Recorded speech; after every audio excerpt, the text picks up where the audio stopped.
Alrighty, welcome back folks, Rob here. Alright, I think tonight we are booting back into Zelda. We're back from PAX East that is. And yeah, it's been a busy weekend. Leading up to the point. And yeah, just churning out those videos. Last couple of nights we did we streamed straight from PAX East, Boston Convention Center. And then when I came back the same night, I had to like do a second stream, but it was on a different platform. But it was mainly to, experiment and test out and show a little bit of or just not really show too much, but like it was just to review some of the recordings that I managed to capture while I was there. But yeah, now we're back onto this. We can hop onto Zelda again. Let's see if there's any new articles. I think this is just the previous one that was already posted. I'm gonna jump straight to this one here. This one would provide some fish and bright caps. I still have to insert the game card. I'm gonna do that. Yeah, right. There we go. Yeah. Yeah, I had to finish editing and uploading another video up there. We had like 3 different videos up on the YouTube. So 2 of the clips, I sort of cropped it out from what's it called again? Footage of Killer Clowns from Outer Space. And yeah, fun game when I played it. And a couple clips just for folks that were, urging me to get a clip of that, some of the moments in that gameplay, which was revealed to the world exclusive because the video that I captured as I was streaming it was among the first to reveal a certain feature. So I had to get that video out. So I did. Got a couple clips out there, and I also outputted, cropped out the Rugrats gameplay, the PAX East gameplay. So that's up to its separate video. And there's still more that I still gotta pump out, but now I'm just hopping on to do my regular schedule of playing Zelda.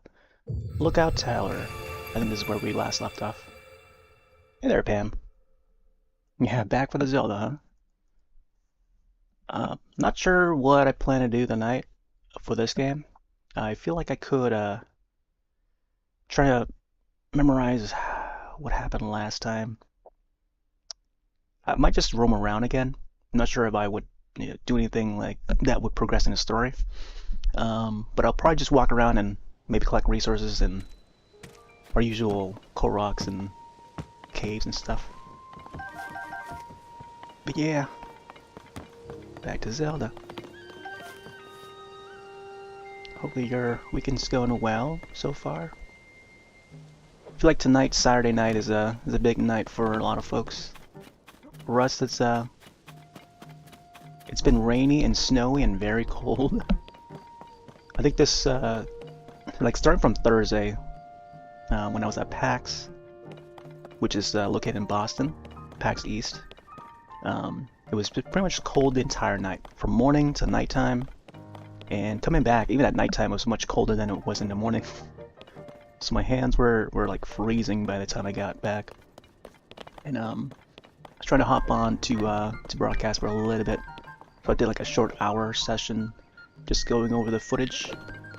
It was on a different platform. It was on Kick and stuff, DLive and stuff. But it was a little short one before I head to bed. It was like somewhere around like midnight though, my time. Alright, let's check out the map. Yeah. But yeah, that Killer Clown video is definitely popping off right now. Like I think last time I looked, it was like 2,000 views right now for that video.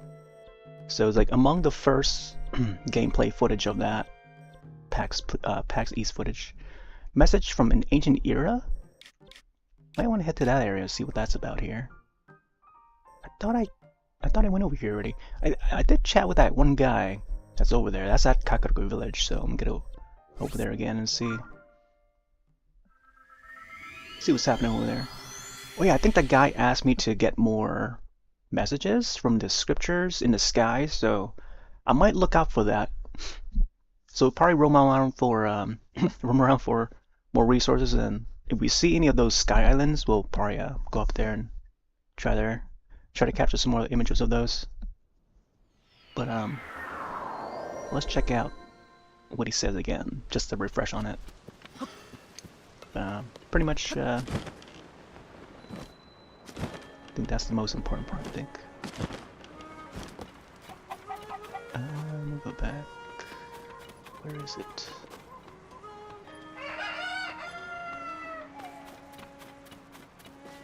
Okay, so that's the front of the town. Okay, now I'm realizing where I am.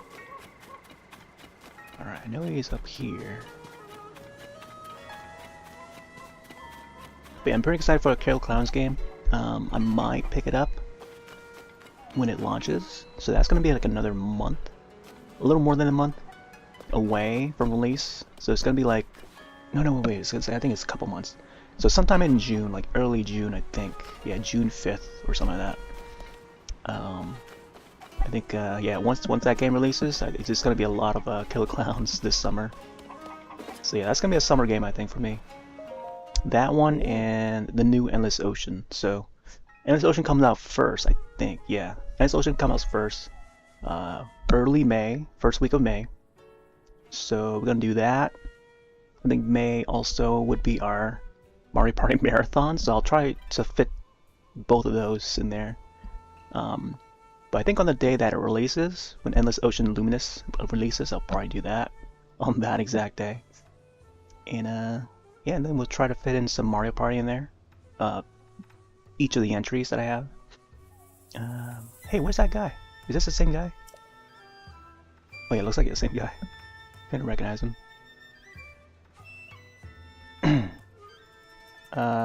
Entering a podcast about cursed video games. Nice. Tell me more about it. That seems interesting. Like, curse in what way? Like, how the production of a video game has, like, been... Like, it just hasn't seen, like, a release or something? Like, how... Like, what's the context of that? And also examples, like, that would be neat.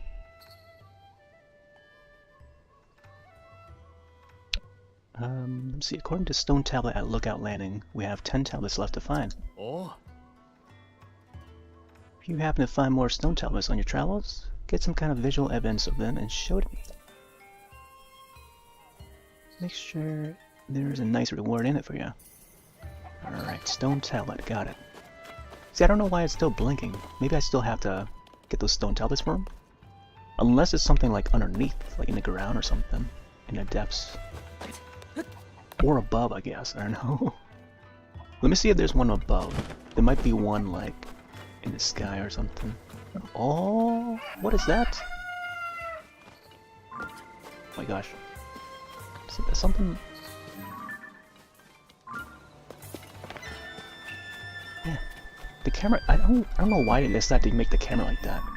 Okay, there's something up there, but I keep having to move my character back so I can actually point straight upward. Or pointing in the direction that I want to see it. It's so weird. Oh yeah, see it right there. That glowing blue one, I think I gotta land on that. Let's see what that is. Alright, check the map again. Okay, doesn't seem like we can work to this. Okay, message from ancient era. So maybe this is what it's referring to, not the one down here, was it? But it still points to the same there. Like it still blinks on this surface. Okay. Okay, I'm just gonna assume that we'll have to like continue getting the scriptures from them then. How many lessons do we have? I think we can probably do an upgrade, but I'm not sure I want to do it yet. tidbits on Pokemon Red and Blue. Red and Blue as in red and green for Japan? Because those were the initial releases. Unless it's the American releases, then yeah. Okay, we got 8. Interesting, yeah. Yeah, the history for the Pokemon games were pretty neat. I think I went over the gone over the history of some of that before. Once in a while, they will pop up, especially around like anniversary celebrations of Pokemon series. Speaking of Pokemon, oh man, I don't know if you caught any of it, Pam, but yeah, when I was at PAX East, we broadcasted from PAX East too, and they've got the Pokemon Lab, Play Lab, I think it's called. So you pretty much can just walk in there. There's like a big booth in the center of the convention center on the show floor, where they have Pokemon games set up, so you can play like Scarlet Violet and stuff. They got like tables and chairs and stuff, and everyone just goes in and just like freely play. It's just like a free play hangout spot. You can play all the Pokemon you want. But there's some footage of it. It's only walk around that. I didn't really go in though. It was also you can pose with an Eevee. Like it would be someone that would be an employee that was hired to dress as Eevee, and you can pose and snap a photo with Eevee. I had to go in and capture a photo of Eevee with myself and Eevee in order to get a poster. So I got a poster. It's like a Scarlet Violet poster. But yeah, there's a Pikachu. I think a Pikachu came out too. You know, someone in costume as Pikachu and Eevee. But I didn't get to catch the Pikachu. When I catch the I caught the Eevee one the first day. But apparently there was a Pikachu that came out later on. There was a Moogle in the Square Enix booth, which is like right next door, or next booth over to Nintendo's, or close by, I guess. But yeah, I'll definitely upload that. I think as a separate video for YouTube. I think we will please a lot of Square Enix fans, I think, or Final Fantasy fans. Here, I guess I'll grab some hearts first while I rant about this year's PAX East. And it's still going on too, like the event is still going on. I think tomorrow's the last day. But it's been like a 4-day event. In the early years, back in like 2010 onwards, it was like a 3-day event from Friday to Sunday. And then later on, like PAX East gotten so big, and you know, a lot of the passes and tickets would be like sold out. This year, only Saturday sold out, because that's the most popular. But they would extend it to Thursday, and then Thursday through Sunday, you know, would be the weekend. And ever since they expanded it, and they also raised the price too for the badges, so I'm only able to afford that one day, that is Thursday. And I would pick Thursday because that's the first day. I usually go for day 1. Get to the content first before everyone else. Gotta be quick about that so you can get, you know, get most coverage on that before the big folks do. Let's head out to the well. Yeah, red and green. Yeah, I'm pretty sure. I know most folks would confuse it with blue because, you know, that's it's a very common like color scheme. Red, blue, double dragon, halo, red and blue. It's usually red and blue, but you know, Japan is especially for it's just that one entry that of Pokemon is just red and green. But yeah, I know plenty of folks would confuse it with blue. I think I might have to change. Oh no, yeah, I gotta change the control scheme. Yeah, sadly, Nintendo didn't have anything else. Like, they had a Nintendo booth and then there was a Pokemon booth. But the Nintendo booth, that is usually Nintendo stuff, would feature Pokemon this year for PAX East. So I was expecting them to have like Princess Peach available to play, but it wasn't the case. It was Pokemon. But at least we got to pose with Eevee, and there was like a chalk art. There's a wall chalk art where folks could freely draw like a mural. And yeah, I saw some of it. It was pretty neat to see how everyone picked and chose their Pokemon to draw and stuff. I would have joined, but I was ready to walk around and capture some more footage. Yeah. And plus, like, by the time I got there wasn't really enough like space. I mean, there were some smaller spaces that you can fit your drawing in, but they'll continuously get erased like every hour of that. But yeah, it was pretty neat that they were doing that to celebrate the series and stuff. And there was another portion of like somewhere near the middle of the convention, close. I think next booth over to the Pokemon Lab or Pokemon Play Lab, what we call it, where they had like a wall of the history of Pokemon games, like the mainline games. So from Red Green and onwards to Scarlet Violet. So the mainline RPGs would be listed in that timeline. So they had like a whole timeline wall of it. So I made sure to capture that on the stream. But yeah, the connection kept on dipping, so I had to like rebroadcast it last night. So last night was a rebroadcast of that, where it's like lag free, or close enough to being lag free. But whatever that my device was able to capture and save to the storage space, that was what I was able to show there. Let's see what Beetle has. Swift Carrots, 69. Could sure use more Smothering Butterfly. Smother Wing. Alright. See how we're doing on arrows. I think we have enough arrows though. Yep, 400. Bright Bloom 400. Wow, a lot of frogs. Oh yeah, you know what I can do? I can probably maybe cook some meals for that fairy to maybe upgrade Goldie. So maybe I'll do that. Probably start off with some cooking. Take horse.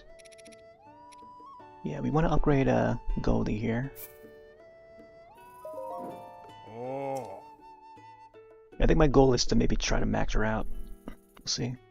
You play Princess Peach today? Nice. Yeah, I enjoyed the demo, but I think that's as far as I can go. Just the demo. But it's a nice little game for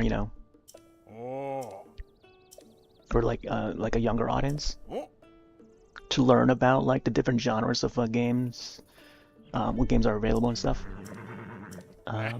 Or I guess just learning more about the character of Peach. I even find like I noticed like there's even Daisy fans, like hardcore Daisy fans are enjoying the Peach game as well. But it's fun.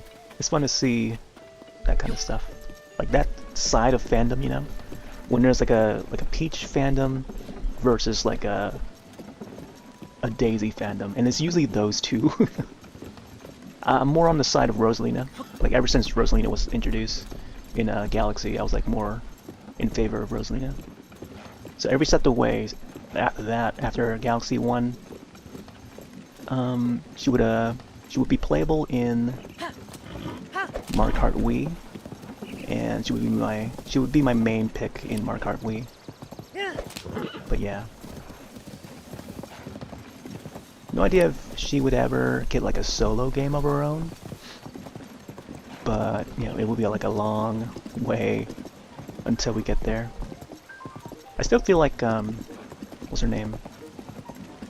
Pauline would be able to get her own game, but you know, it seemed that she's been revived and now she has like a vocal. You know, she's like a singing type in Mario Odyssey, and that is great. She's that first what do they call? Gosh, I'm trying to think of that word, but I can't think of it.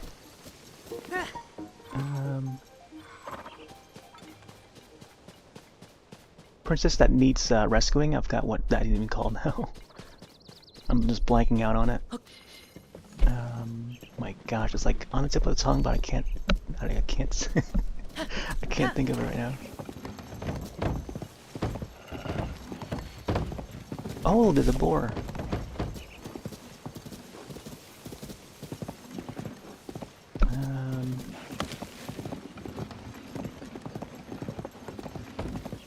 My gosh, I can't even think of it right now.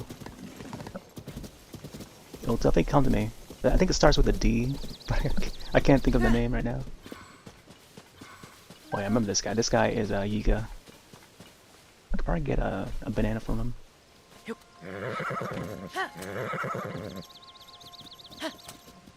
Damsel, yes, damsel. I'm trying to think of that. Damsel in distress. I thought of distress and it was like, it was another word that also started with a D. And it's usually said a lot. I don't think we can pick up the horse, can we? Okay. Let me see. Reset camera. Left stick. Yep. Pressing left stick. Nope. Nope. Oh, I guess I got to turn around the regular way, huh?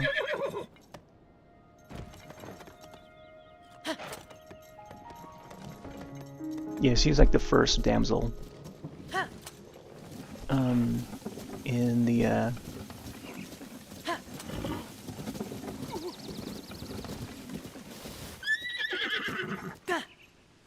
in all the different Nintendo IPs. Man, I guess we can't bring the horse down, huh? Thought that would be like a path. So I guess the one path must be from there then. I'll have to remember that for next time. Gotta cut through the grass down here.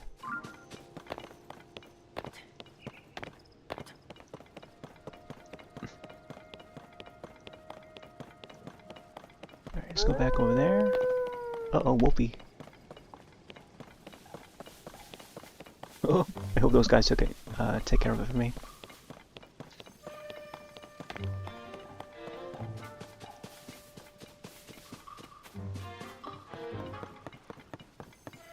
But yeah, see, it's good to see, like, you know, more, like, side characters getting their own, each individual game of their own. But Captain Toad, he's even got his own game. Like, I would love to see another, like, a more up-to-date Wario World game. Like, Wario needs to... I know he has the WarioWare series, and I feel like they overdo it with the WarioWare. There should be like one WarioWare per system, you know, each new Nintendo system. But they should also bring back the platformer, like maybe in the form of 3D platformer. It doesn't have to be 3D or 2D. 2D is always great because you have like the Wario Land series, but there hasn't been a new Wario World one for a long time, and that's more of a 3D platformer. So, I don't know, hopefully someday they would maybe have Good Feel, because Good Feel right now, they're the team that would do the Princess Peach game. And they're really good at doing what they do. They did the, oh man, they did so many good games in the past. More recently, I think Yoshi's Crafted World must have had some influence for the new Princess Peach game. And yeah, I could definitely see it in the demo when I was playing it. Yeah, Captain Toad Treasure Treasure, like that, you know, like that is a neat concept, and I'm glad that they went, you know, that far to put a whole game based on that idea. Even though, you know, the It was initially part of 3D World, which was like another 3D platformer, multiplayer focused, but then like when you see Toad, it's like, whoa, let's turn this into a new game. So they did. So that's pretty neat. But yeah, any content like that, I feel like definitely is deserving. I just need there to be one for Wario again, Wario World. Maybe one of these days I'll probably feature the first game again. Well, I guess I wouldn't say again because I'll replay it, but I'll be sure to feature it on stream, I think. Alright. Okay, either go for speed or stamina. Okay, so we need... Oh yeah, actually, you know what? Stamina would be great. Sure, use this. Screenshot that. Vegetable risotto, carrot stew, and cream of vegetable soup. I think I know cream of vegetable soup, but I'm not sure if I crafted the other two yet. So I'm gonna test out some recipes, see if I can get it. All right. Yeah, we haven't lost any horses yet.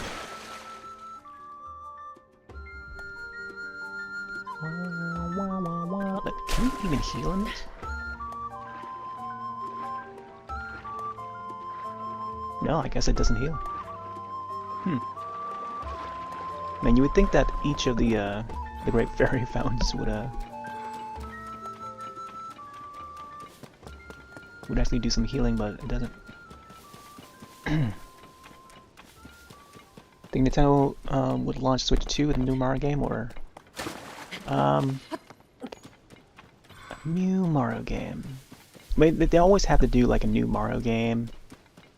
I feel at this point, I mean, they usually do, you know. We usually see a new Mario or new Zelda. It's always that one of those IPs, right? So, and not only that, because I think, because let's not forget, they still have to put out Metroid Prime 4, and that's the one thing that I want to point out, because I know folks, you know, were all raving about the next Switch system and stuff, and I have to remind everyone about Metroid Prime 4 because we haven't got that yet. So I think they might do like a dual release, like a dual release, where it's like a two-system launch, kind of like how they did with Breath of the Wild, Skyward Sword. Wait, no, not Skyward Sword, is it? I don't think they did a dual. No, Twilight Princess. Yeah, Twilight Princess was a dual release. Something like that, where maybe they put it on the newest system first for launch, just to push out that new system, right? And then release it on the old system, the past gen system, at a later date. And that's more of a business decision, because, you know, because when you think about it, like, why would a customer buy, like, would they want to invest in a new piece of hardware and a new game, you know, a new game on that new piece of hardware to buy along with that system as a whole, you know, together with that new system, or they could just buy the game on the old system that they currently have, you know? So that's a business decision. That is, you know, smart on their part for deciding when to release those games. You know, which version of the game is being released and when, because that's a business decision that would, you know, have the customer decide whether or not they want to double dip or just buy on, you know, and limiting the option. I think that is very smart on their part. So it's like the timing and having the customers decide, or maybe they can't decide because it's only on that one system, you know, that new system.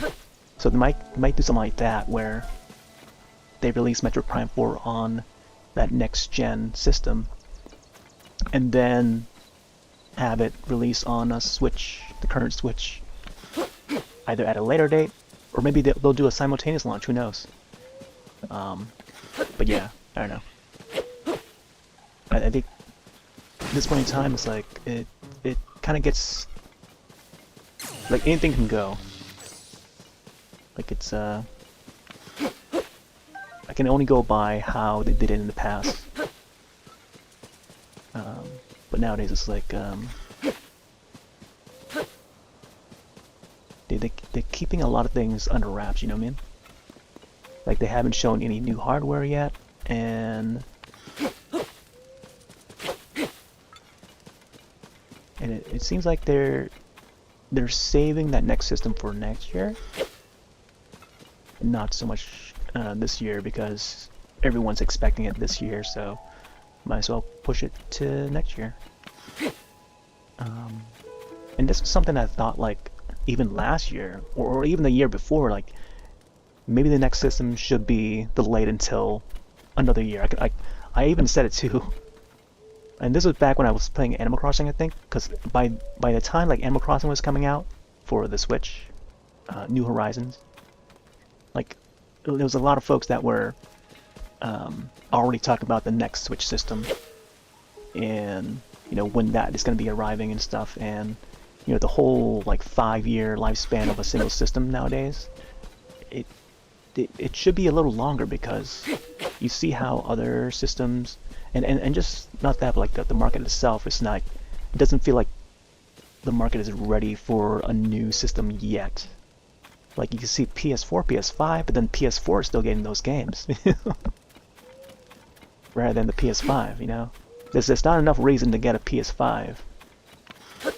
Unless you're just playing like couple exclusives here and there, but like most of the games are on the PS4, because that is just what developers are more used to developing for in the meantime. Whereas learning new pieces of hardware, how to develop for that new piece of hardware, takes a little more time to, you know, and again, it's all has to do with the timing and releasing of those games. Software has to vibe with the hardware in order for it to like run smoothly. So technical wise, like that has to sync together, and it would take a little less time to learn PS4 because PS4 has been out a little longer than PS5. I'm just using PlayStation as an example, but you know, it's always been the case when it comes to like, you know, technical side of things and when to release games. But yeah, any new piece of hardware, you gotta, like, you know, once you get that dev kit, you gotta learn it. You know, you start from scratch and relearn that. And whether or not, especially when you're building a brand new game with your own assets, and you're not using like a big AAA already available engine that should be capable on that new piece of hardware. So it has to make sense, you know, that new piece of hardware needs to be compatible with like a popular game engine like Unreal Engine 5. You know, it needs to be able to run that. That way developers can push out their product and have it ready for that piece of hardware. and many other hardwares that's like capable of running Unreal Engine 5, you know? And even AAA like Capcom, AAA studios like Capcom even uses like license Unreal Engine 5 rather than their own engine, because their own engine is still pretty new, so they have to just use Unreal Engine instead. So Capcom would have their own engines as well. They got RE engine that they use for Monster Hunter and, you know, Resident Evil series and stuff, and that's still fairly new.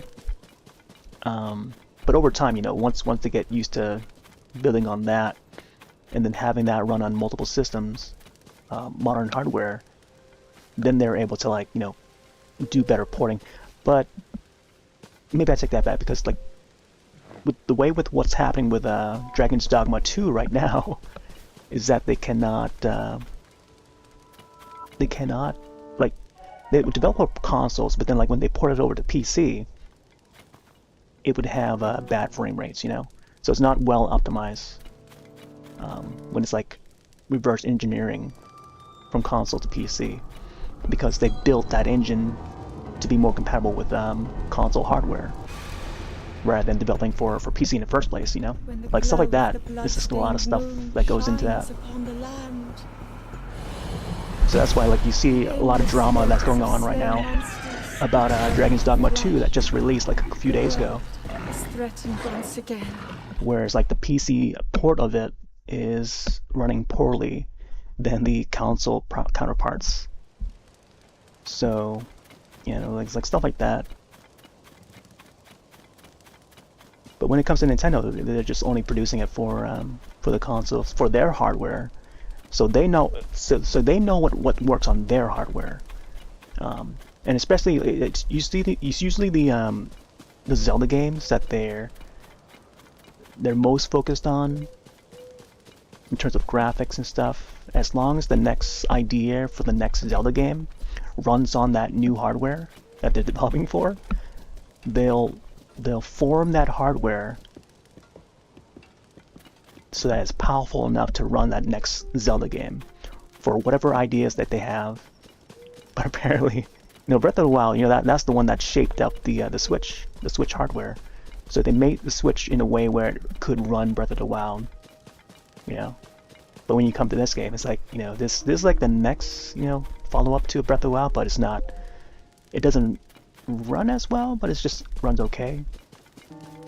You know, smooth 30 frames, but you know, maybe a little choppy here and there when it's like a lot of trees and stuff. But that's the thing, though. Like, it's far into the Switch's life that, you know, I don't know, it's just like middle ground in terms of like how it runs for this old hardware, you know. But you know, it seems okay.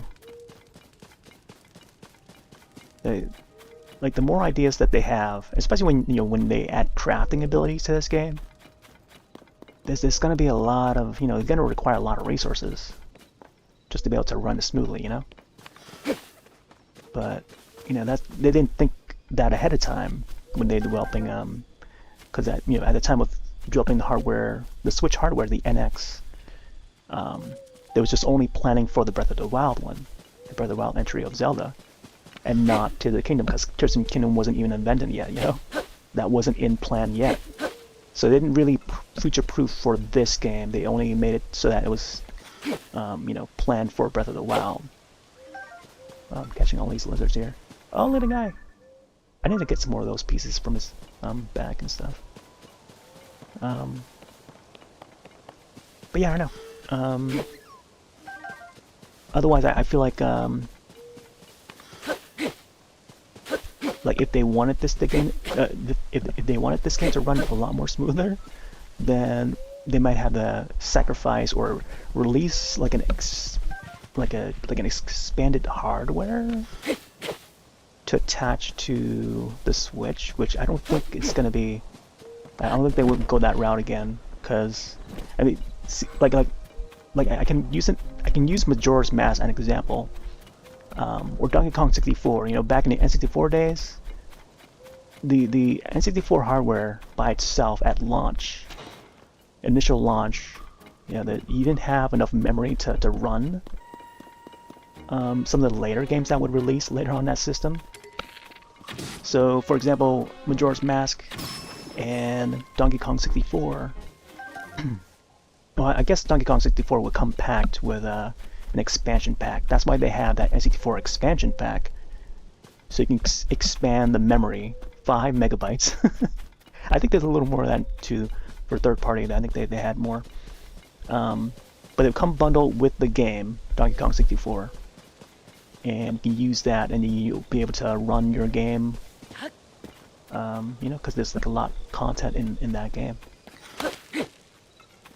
But yeah, there's, you know, when there's a will, there's a way, but depending on, you know, whether they would want to roll towards that route, you know, and or whether like customers would want to, you know, that's the other side too, like whether consumers want to go that route.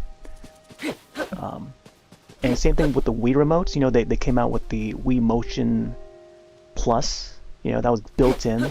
First, it was like an attachment for the Wii remote, for the old Wii remote models, but then the later model would have the Motion Plus built in, so that's more convenient. So, and that would be bundled with the newer systems, the new SKUs for the Wii. So like stuff like that, you know, like they can always release like better hardware at a later life of a system. especially when for a system that is like, you know, very successful when it comes to sales.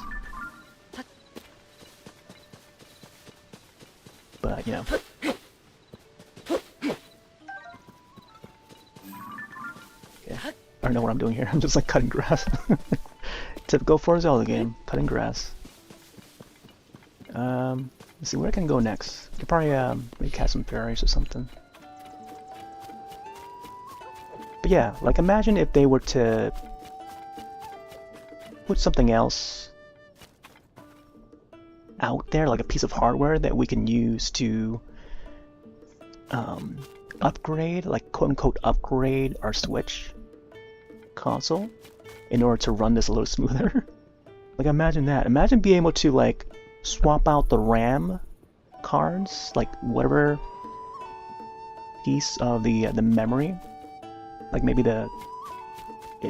say like it's like a chip or like a memory stick that's in the Switch. Like if you can take it apart, and if it's like a system that's designed in a modular state where you can take things apart, replace it with a better part, an upgraded part, and expand the memory of that, you know, like how, you know, PlayStation system and Xbox system, you can remove the hard drive, upgrade to a bigger hard drive, you know.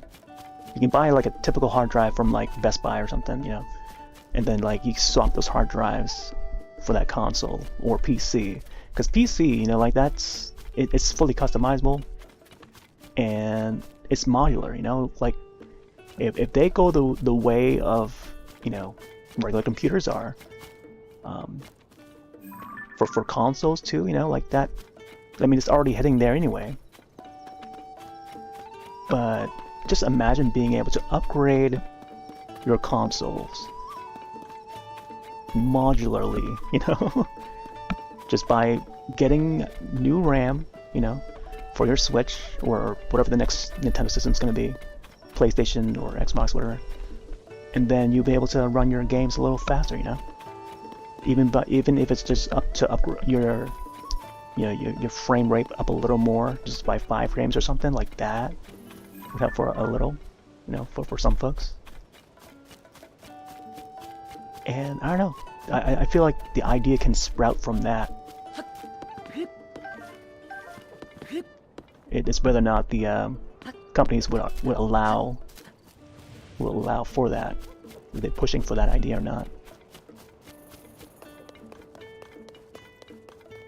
Because they've done it in the past, you know, like we see that that the expansion pack, or I guess memory pack, or what it's called, the expansion pack, because the memory pack would be to save your progress for the controller and stuff.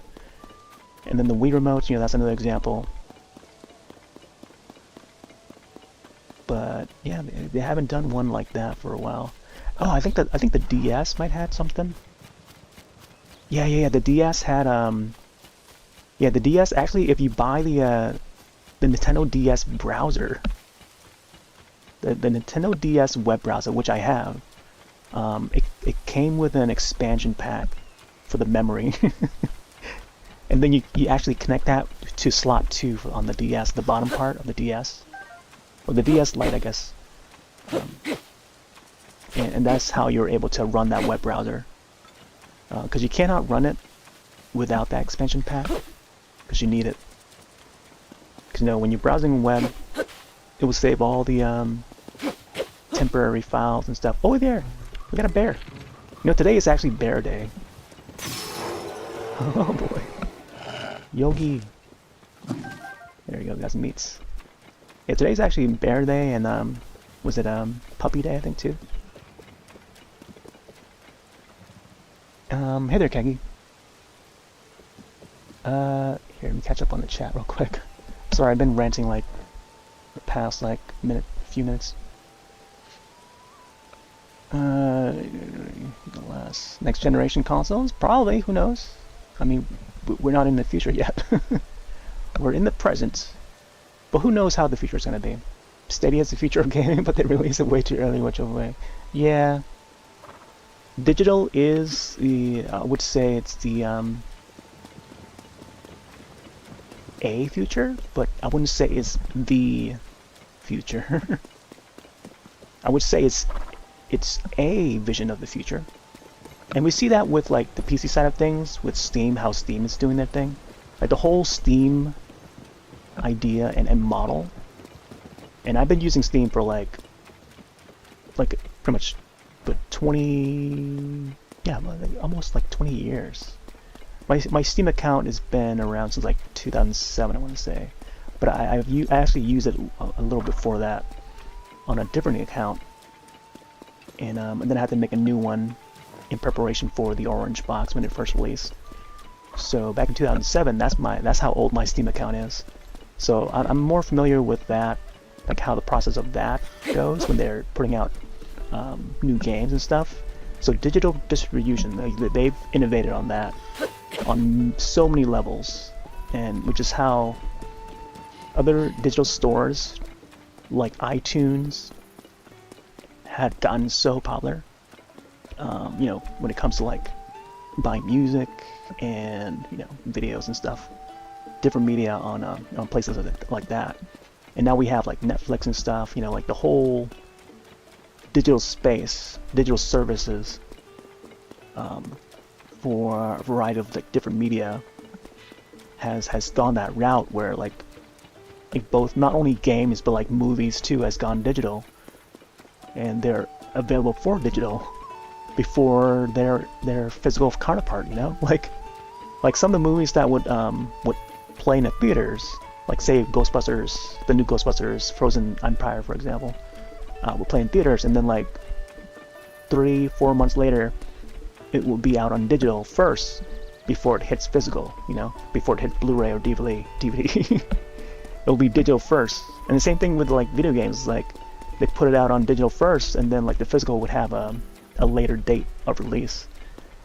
Sometimes not even a physical release at all. It's just only digital only, such as Killer Clowns, for example. But yeah, it just requires a lot more time, and you know, and it's always the case. You know, it's always the case because either the publisher or developer, they want to put it out there as soon as possible when it's available. And why not put it out as a digital release first? Even though many people want the physical, but like if people want to play the game now, the fastest way is to get it on digital. But you know, it's not gonna. I don't know. And for me, I also prefer physical because it's always been the way. Like even from like the 80s onto the 90s, it's always physical.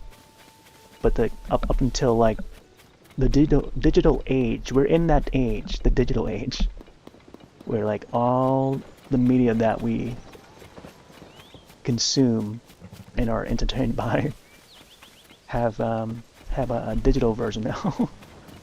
So it's become like the leading factor now.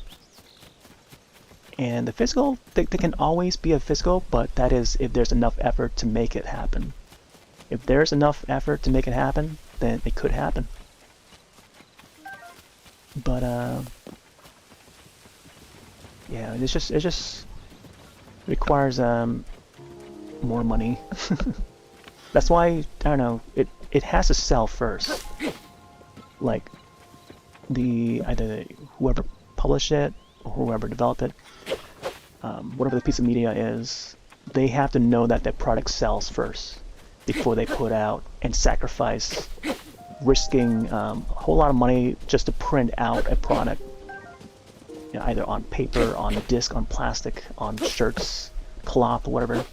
They have to know that it sells first before they can put it out. Or else, if they put it out in the store shelves and no one buys it, then you know you're left with all these unsold copies, you know, in your house or in your warehouse, your company space, and it's got nowhere to go. Like, who do you send it to? You just burn it, throw it all out in the field and just burn it or something, or bury it in the dirt. Like, think back to E.T. on Atari, you know, like all those unsold copies. So when it comes to physical release, like you say you want to buy it now, like all those fans that say they want to buy it on the internet, just rating channels and saying please put out a physical, and then at the end of the day, when they don't buy it at the time of release, then you just broke your promise, you know? Like the end user just broke their promise of not buying the physical. So that's a problem too. So that's why studios got to go the safe route and put it out on digital first, and then the physical comes after, you know? If they know that their game is selling, their book is selling, you know, there's ebooks too, their music is selling, their movies, you know, then they'll go for a physical if there's enough promise, you know, because they got to make a profit, you know. Oh my gosh, this guy's. Let's see what this guy's selling here. Oh. Pirates. Oh. What you got? What you got? Goron Spice? Oh man, totally forgot about Goron Spice. Okay, we got a good amount of apples. You know, I might just go for pumpkins. 100 rupees. Facing it, others would do exactly what Stadia basically did, streaming their revenue to TV, just sell controllers and other than a pay fee. It's a nice model. I never owned a Stadia, but it's a neat idea, and it's been tried. You know, DLive was another one that they, you know, that also tried, but ultimately failed. But the last good thing I heard about Stadia is that now they teamed up with GOG, so that the Stadia library is now playable on PC. So, you know, you can play your Stadia library on there, or something like that. To a degree, I didn't really look into it, but I'm not much into like the Google side of things. I'm actually anti-Google. I was on their side way back in the day, but like after seeing what they've done in the past decade or so, it's like I'm sort of anti-Google, but like also not really trusting of Google. Like I don't even use their search engine anymore. I actually swapped to a different search engine. But since, you know, YouTube and stuff is like owned by them, it's like a lot of stuff went, like a lot of features of YouTube just went missing. You know, they just axed out a whole lot of features. It's like what happened with Twitch right now. It's like once it got bought up by Amazon, it's like a whole lot of these decisions, you know, like a lot of the features would be subtracted and no longer available. Twitch Sings was shut off. Like I miss Twitch Sings. That was a karaoke app that was on Twitch. But we no longer have it because, you know, because Amazon. And because, you know, copyright stuff. DMCA. So imagine, like it's hard to imagine, but for folks who hadn't been around long enough, but in the early days of Twitch, before the years prior to Amazon owning Twitch, like it was more free. Like everything was just more free. It was just more freedom, you know. It just felt more free. Like anyone can do what they want. Oh my gosh, I'm getting shot at. Like it didn't matter if you play like copyright music, you know, because there's no one there to actually look and try to, you know, to take down that video or channel, you know, because it's not as well known. But then after like Amazon took over, it's like all these major companies started noticing, you know. But you know, 'tis the case when you get too big, too famous, like major companies start noticing you and try to, you know, grab a piece of the pie. That's usually how it goes. It's like look how Napster, you know, Napster got so big, and then Nirvana tried to close them down. Oh boy. Well, no, I said Nirvana. I mean Metallica. Sorry, Nirvana. Yeah, Metallica. Metallica, Napster.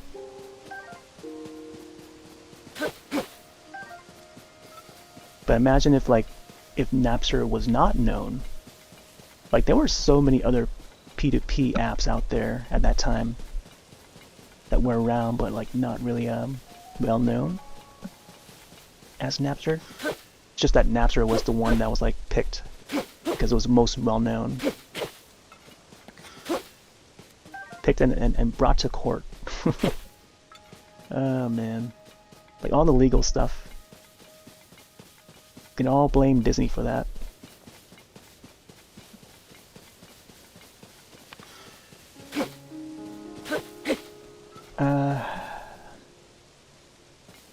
This price, it's constantly costs too much to make. Yeah, they'll have to launch with a big title to sell a new experience. Yeah, exactly.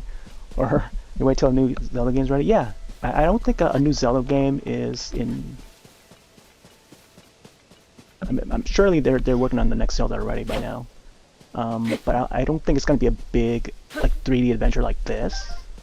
Like I feel like they could go back to maybe doing like a 2D, or maybe even like a multiplayer focused Zelda. Like that idea still has some potential left. Because I look at stuff like what they had with Four Swords Adventures, like that. Oh my gosh! Now that I mention it, like I feel like they could do a remaster of Four Swords, but then like at the same time, I'm not sure I want more remasters and remakes. You know, I feel like we had enough, and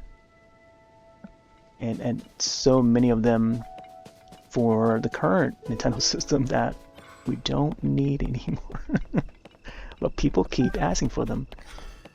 So I don't know. I think for me, how I see it is that I think we could see like a new Zelda entry that may not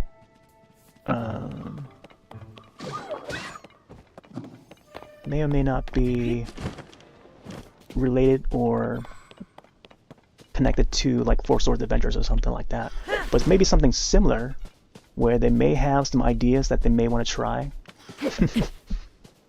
There's a lot of maze in this paragraph, but yeah, I feel like they could revisit the Four Swords idea and make a newer, up-to-date version of it. Not necessarily the same game, but like something that's similar to that entry where you get to play as like the modern Link in like a 3D space like this, but then also make it multiplayer where we gotta solve a dungeon together, online, you know, or locally. Just have both features available. You know, imagine that. I think that's like a viable next step. If they've already put all their ideas, if Aonuma and Tezuka has already put out all their ideas, I'm sure Tezuka is going to be like still leading the next project, because he's usually on board with each Zelda game ever since the beginning, the '86 beginning, the first game on Famicom. Like he's always been on board with any Zelda game. But Aonuma, he's already put all he could in these Zelda games, all up to now. So if that's the case, then how about move onward with multiplayer next? Bring Zelda games to a multiplayer experience yet again, like how they did in the past. So we had Four Swords Adventures, or Four Swords, either one. And then we had Triforce Heroes. I think Triforce Heroes was the last one we had. Oh, speaking of this, now that we're on the topic of Zelda again, one of the panels I went to at PAX East was 2D Zeldas versus 3D Zeldas. There was a panel on that on Thursday. It was a pretty neat discussion. I noticed a whole lot of fans chose 3D more so than the 2D. And I listened to their reasons, and I see why. And then when they mention which game they started out with, I'm just like laughing on the inside. But for me, I'm in support of the 2D. And there were only a couple of folks that I entirely agree with. But they're more an older audience that I feel I'm more connected to. Because those guys, like a couple of those guys, and one of the co-hosts was on the side of 2D, and they started from the original Zelda. Or at least, you know, from the early Zeldas, like NES, Super Nintendo era. So that's my era. Those are the ones that I grew up on, started out with. So upon hearing some of the audience picks and why they chose, whichever side they chose, like 3D Zelda, whatever. So the majority chose 3D, and then they would explain their way and stuff, the reasons why and stuff. Better experience and so on. Innovative gameplay and the list goes on for both sides. And there were many good points. And I noticed like how they start out like late in the Zelda series. So a lot of them start out with a 3D game though. Whether it's like Wind Waker or even Twilight Princess, it's like that's like late in the game. But I noticed like a lot of these players are just like so new. But then at the same time, so like it's pretty old too. Like by now it's pretty old, but when they start late. Try to get my sword out.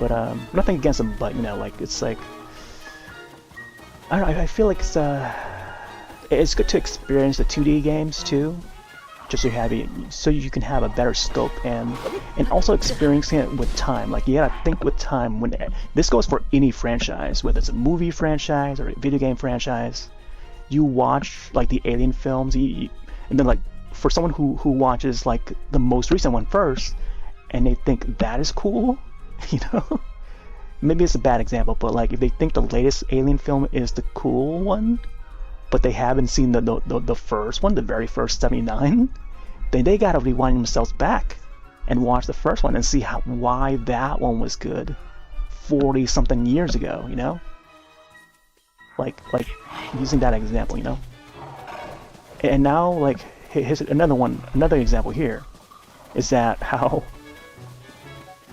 folks that have never seen The Crow, 1994, The Crow, and then they see this new one, which is supposedly a reimagining of the first story, based on a comic book, underground comic book, not popular. First film, I was a big fan of the first film before it came out. When I saw the commercials on TV, big fan, love the music, love everything, love Brandon Lee. And I was all about that. That was a big part of my childhood. But now, with the new film coming out, what's his name? Bill Skarsgård, who plays, he's been in many films and shows now. He played, most famously known as Pennywise, the new Pennywise. And the same thing for the It series too, the It films and books, Stephen King. I can also touch up on that, where maybe some folks prefer the new Pennywise rather than the old Pennywise. But then like there's a big audience out there, big chunk, where it's like they favor the old Pennywise in 1990 more so than the new Pennywise. But I don't know. I do like both. For me, I like both. I grew up on both, so I mean I grew up on the original, but then I also like the new one too. So I have nothing against that. Either side.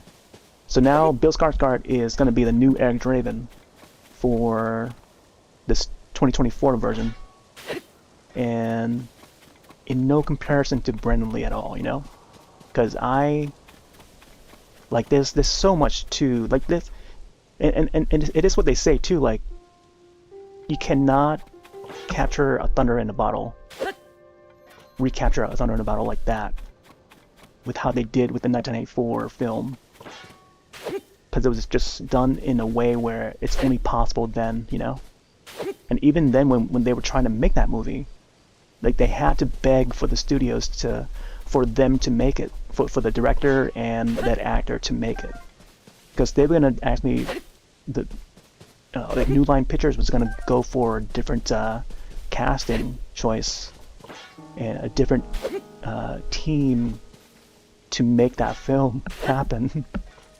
But because they were convinced that Brandon Lee could do it and stuff, and so they did, and became like such a a major hit that spawned like 3 other films after that. Yeah.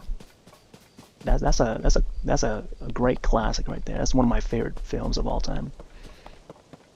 But for them to like to redo the first story again, then I know it's you know, all that effort that was done back then, it's just like, was it for nothing, you know?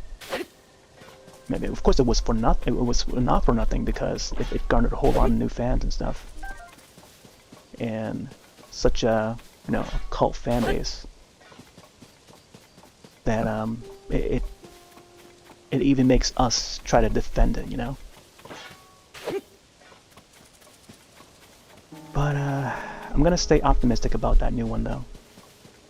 I know what they're trying to do, but then like I'm just glad that you know, the Crow series is seeing new light and seeing a slight revival, but it's also making new, like it's garnering a new audience, and this is for a new generation too, like this new film. And from the reactions I've seen is that these younger folks that are seeing this trailer for the first time, and it's only just this trailer so far, the full film is not even released yet. So the 2024 film is planned to release later this year, and like the younger folks who had not seen the 1984 original, they are still excited for this one because it looks quote unquote good, you know. It looks like a good John Wick, you know. And that's the thing too, because it's like it's by the John Wick guy. But yeah, it's gonna be John Wick. Yeah.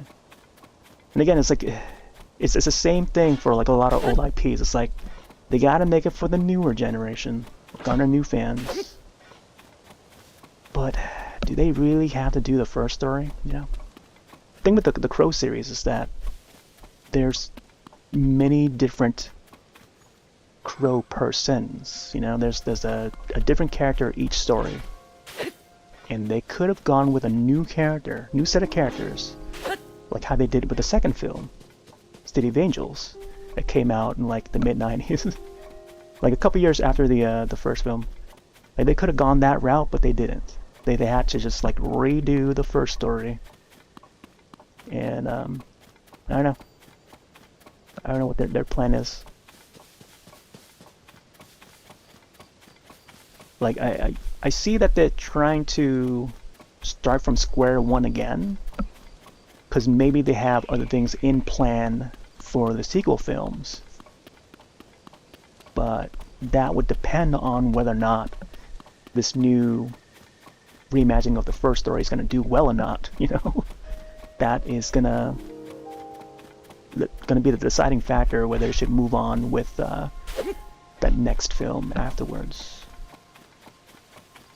But yeah, that's just the big studios just deciding on what their plan is. Preferably for me, like I already said my word about it, but I don't think I ever mentioned it on stream or anything, because I was playing a different game that I was more focused on. But if it were up to me, and when it comes to specifically that, you know, the first story of The Crow, I would want, and after being a lifelong fan of that IP, you know, I would prefer them to do an animated version. Make it animated so that more things are possible. And either do that or do like a more stylized version of the first story, like how, look at Sin City, like that is so stylish, black and white, you know, very monochromatic, got that comic look, and then the most notable color would be red, and that is the style that the Crow comics, the original story, was all about. It's all about that dark, you know, the dark look, the black and white, you know, the whole entire comic is in black and white. You know, like any comic that is, you know, well, I guess most comics, but I guess early comics back then were black and white, you know. And you look at the 1994 film, and how stylish that one was. And it was like a stylistic choice. And even though Brandon Lee passed away during the making of it. Like, he risked his life making that film. And if that's not enough, like... And they were at a point where they almost stopped production completely during the making of the 94 due to his passing. That, yeah, they almost did not finish it. But, since the director and the rest of the crew got in contact with his family, the Lee family, and oh my gosh, it's just a sad, really sad story, just thinking about it and talking about it. They're like there's like a few documentaries on it, and there's like episodes in the series called Cursed, oh, I forgot what's called now. I know it has Cursed in the name, and it's just like how Pam mentioned, like, about the Cursed video games podcast. Just reminded me of this other anthology series where it's about cursed movies, and especially horror movies, you know, on the horror side of things. So The Crow was an episode that they did. Oh, I think it's called Cursed Films, yeah. So there's season 1 and season 2. There's 2 seasons now, I think. I forget which season that The Crow was on when they talked about that one. But they covered The Crow. They covered like things like oh my gosh, Cannibal Holocaust, The Wizard of Oz was covered. So like stuff like that. So films that, you know, we may have heard, like, that had bad luck in production and stuff like that. And the Crow one was really sad. It made me start thinking about, you know, like the legacy that he left behind, along with his father too, like Bruce Lee, big fan. And yeah, they had like to work digitally, like on computer and stuff, to digitize his face, you know, Brandon Lee's face, and capture it onto the body of the actor that took place, that, you know, that had to reshoot some of the scenes because Brandon Lee was you know, no longer there. But they had to do like a body double to shoot some of the scenes, and I didn't realize until I saw that documentary where they had to do a face swap digitally, and this is back in 1994, you know, and they make it look good too. Like, I didn't even notice it when watching the film, because you didn't think about like computer graphics or anything, or CG, even for that film. You thought, because everything looked like it was just like natural looking, you know, and it just went together. Like, you would notice it, like for a lot of films back then, you would know that it's like done by computer. But The Crow 1994 was done so well, like you have to watch it to believe it. When you watch something like Mortal Kombat 1995, which made use of computer graphics, you know when those computer graphics are are on the screen, right, you know, at that moment. You know, Scorpion with his spear coming out of his hand, you know that's CG. And Reptile's also CG. So I was a big fan of Mortal Kombat 95. And the making of, you know, they reveal everything in that. But when you watch The Crow, it's like you don't notice it the first time. So unless you watch the behind the scenes, and then you know which part was which, where they done what part, you know. Yeah. But the funny thing here is with The Crow 1994, the guy that plays his body double in one of the scenes, couple scenes I think he did, where they had to change its face to make it look like Brandon Lee. The guy that did the body double is now doing that 2024 The Crow. So there's the connection right there. And that's just mind-boggling. It's so wild to know about. So if there's one thing, there's one little piece of like positive about that new upcoming film, it's that, where it pays tribute to the past, you know, Crow like sort of you know, I don't know how to call it, like I don't know how to complete that sentence, but like, you know, if it pays any tribute to that, like that is the one thing to know about. But I feel like not many people know about that unless they actually do research and look it up and stuff. But yeah, that body double is doing that new Crow film, and I don't think many people talk about that. Like, not many Crow fans would know about that, I don't think. Oh boy, yeah. There's a lot that goes into like any piece of media. You can go all out about it, but like it's good to know though. Like, I don't know, before we knock on a product, like we got to know about it, you know. We got to know about that. I don't know. I just hope that it's I don't know. I like Bill Skarsgård, and I like his, you know, his entire family acts. Like, I've seen his brother in other films, and they do good. Like, they play their characters well, and I hope that the new entry does well. I'm just more. I just liked how the way things were, you know, when it comes to the '94, like that. It just topped each one of the films or each of the stories. But there's more stories to cover. They just, you know, the studios just always want to remake everything. But it's not really a complaint, but it's like it's just how I see it here. It's like this day and age, it's like there's a lot of these remakes, and like and some of it don't come out right, you know, and some of it do. Like even the It Chapter 1 and 2, like I do like them. You know, because it is deserving IP of being remastered and being redone. Because maybe the 1990 original was not enough.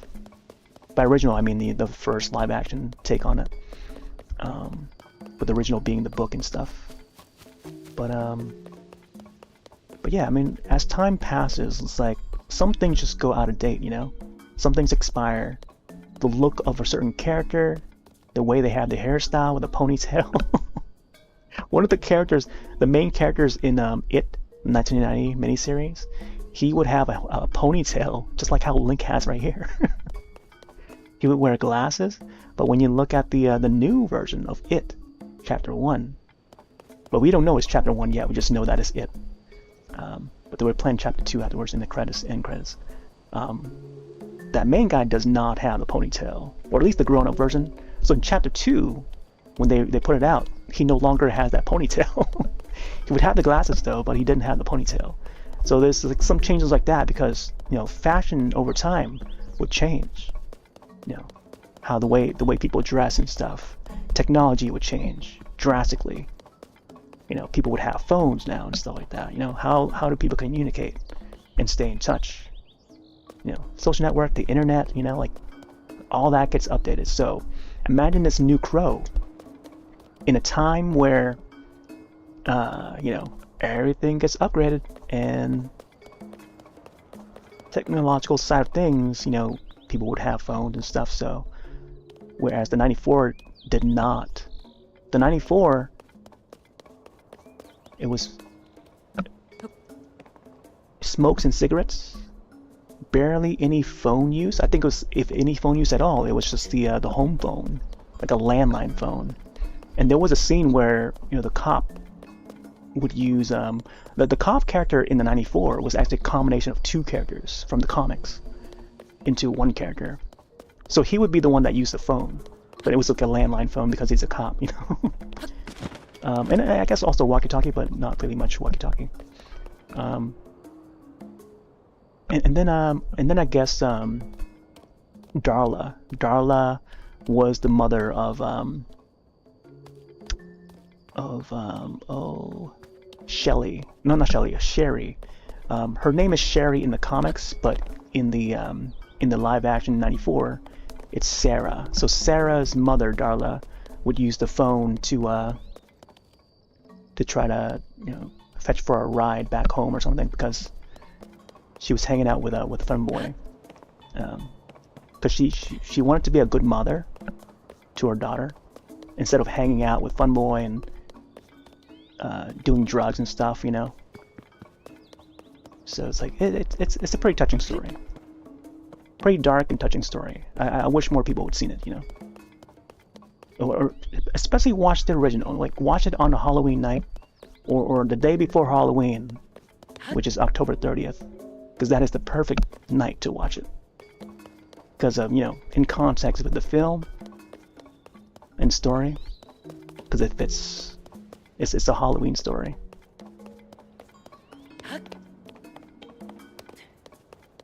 All right. I don't know what I'm doing here. I know that there's got to be a cave around here where I got to bring the rock over to people, or the rock from that, because I haven't got that rock over to any cave yet. So I feel like there's got to be a cave around here somewhere, which I haven't seen. Oh yeah, let me grab some items here. Dispenser. Hey there, Josh. Josh, have you caught up with the Killer Clowns videos? I see you've been putting out that Princess Peach. Looks like you're digging it so far.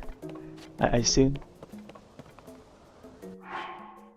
I haven't seen the latest one yet, but like it looks like you put out like 3 different videos. 3 different Peach videos in one day? Wow. This I gotta see. Alright, Kegi.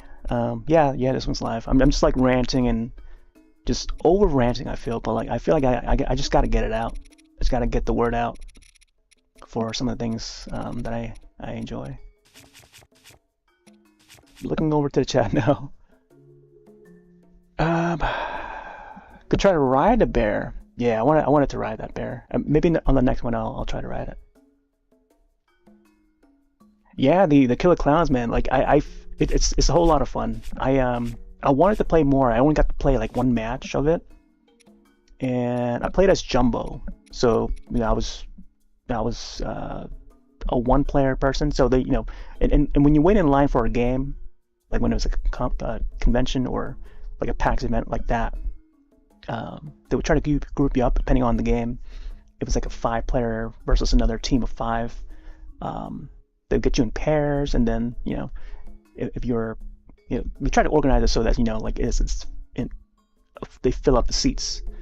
So I was playing as Jumbo, but it requires a lot of teamwork. Like a lot of stuff I mentioned, you know, it was mentioned through text on the last rebroadcast. And what I'm trying to get here. And yeah, it reminds me a lot of Left 4 Dead, because Left 4 Dead would require a lot of teamwork just to survive and make it to the next safe room, you know. I feel like more people need to play Left 4 Dead. And I need a feature on stream too.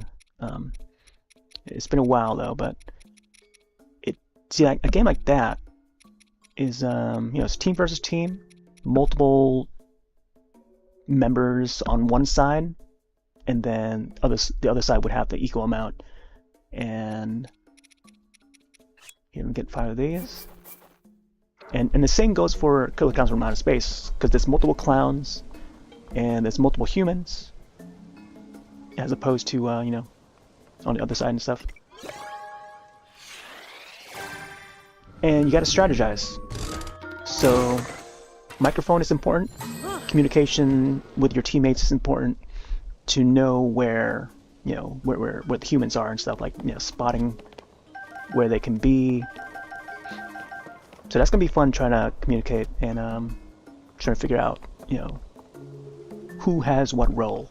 But I guess depending on which clown you choose, or at least, you know, from the clown side of things, depending on which clown you choose, each clown would have different abilities, and, you know, they're capable. Like one clown would be capable of something else. One clown would be capable of being able to jump from one place to another. I think maybe all of them, but I only got to play as Jumbo.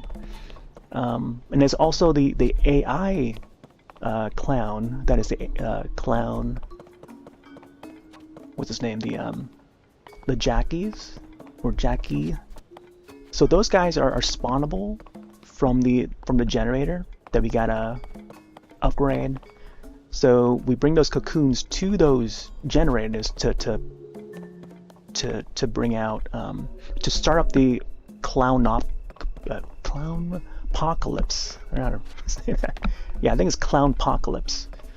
And you gotta get like 4 cocoons each of those generators.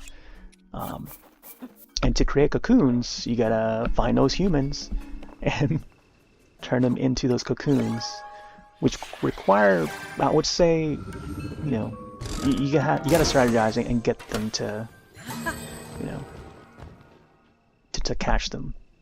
So I would say you have to at least have like 2 clowns going for it, with the help of the Jackie that would, you know, also alert using sonic waves and sound.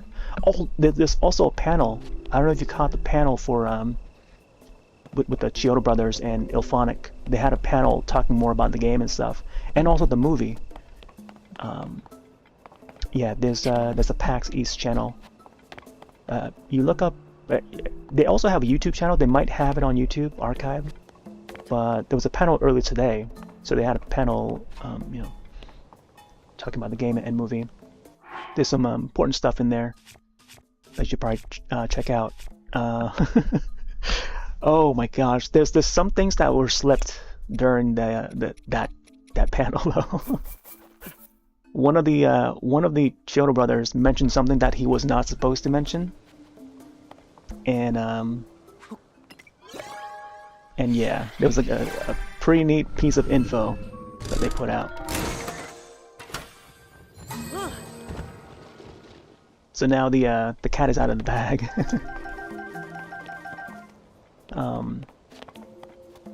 So spoiler alert, it was mentioned that mentioned and has been confirmed that the female clowns are in the game. So that was pretty fun to hear.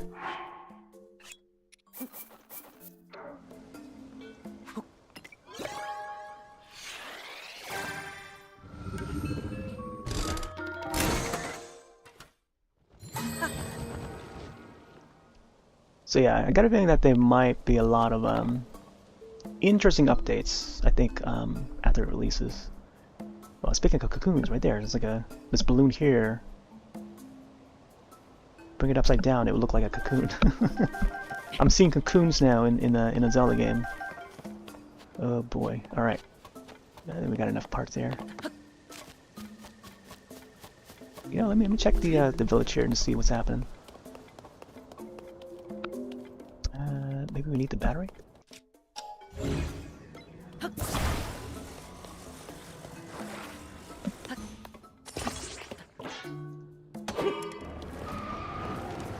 Oh man, this sword is gonna break.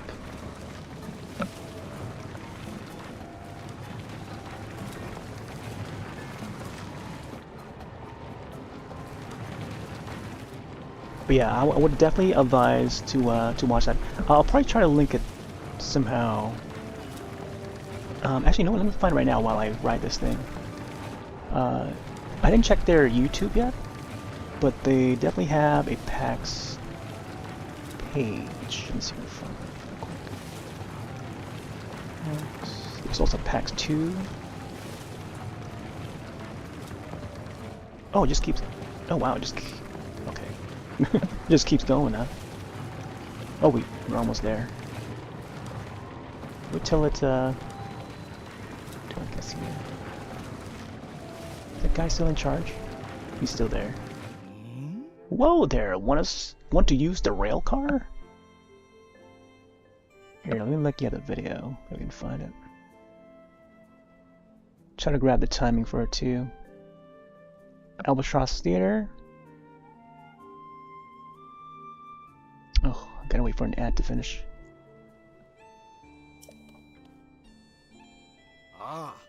There's a fee for that. You're free to use it once you've paid up. Forever? All's well. Okay, I do have enough rupees, I think. Charge fee to use rail car, but you only need to pay it once. It's 20 rupees, what do you say? Fine, here's 20 rupees.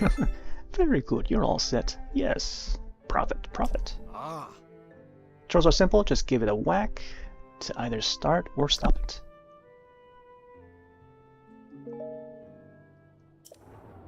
Let me see if it says anything about the stone again. Oh yeah, isn't it the stone supposed to shine a light beam, like a green light beam to the location where it's supposed to go? Oh, here we go. We gotta activate it. Follow the beam to its end and offer the crystal there. Oh, I see it pointing now. Okay. My gosh, I don't know why there's tomatoes out there.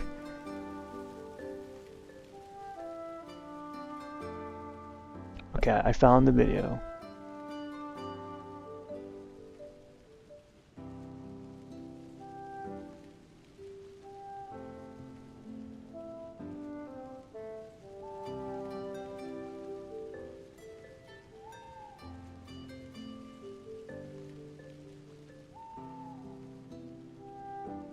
Okay. Let's share this one.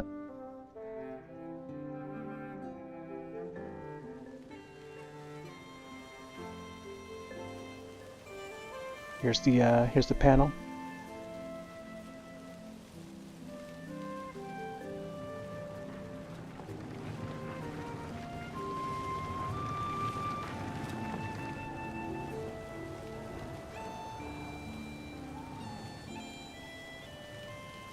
Hopefully that goes through. Oh my gosh, Link. Alright, so it looks like where the shrine is must be over there. No, don't fall.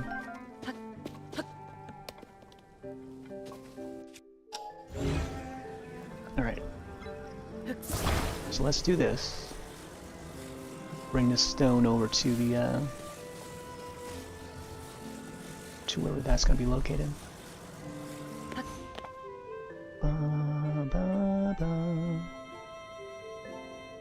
Nice. You see that it's still standing. I feel like I could have just like moved it along with that rail car.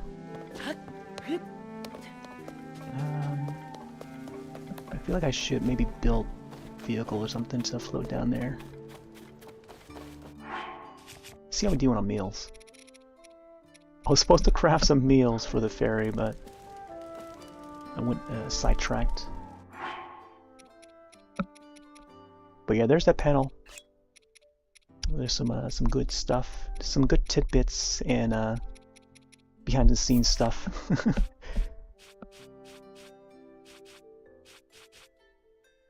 Here, let's try haste.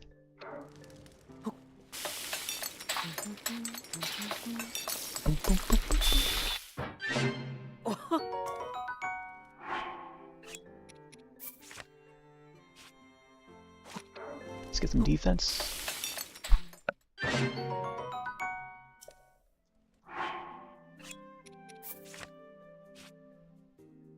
Let's do salt prime meat.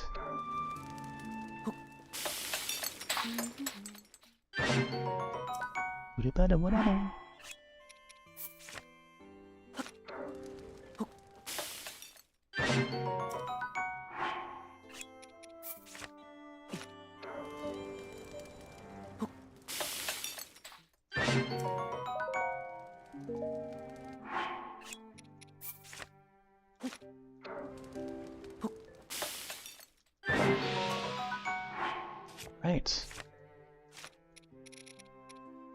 Wow. Pretty good meal. I think I should maybe craft more. Yeah, we got 3 more of these. Maybe get... This is also pretty good.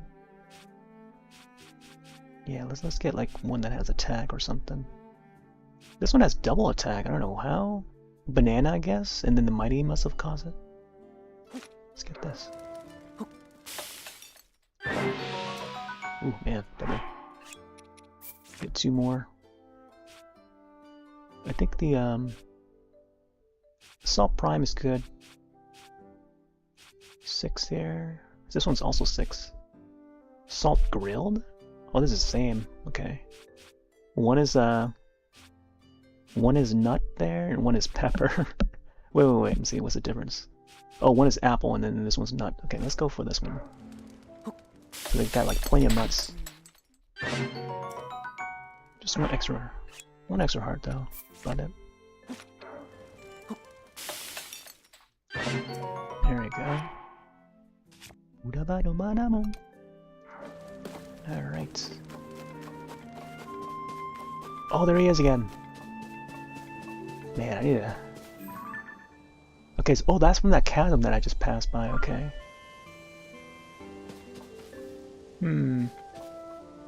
Alright, let's go down. Oh! Pop! Pop, pop. Now I gotta see if these guys would lead to a treasure or something. We got some apples. Not sure if they would eat strawberries though.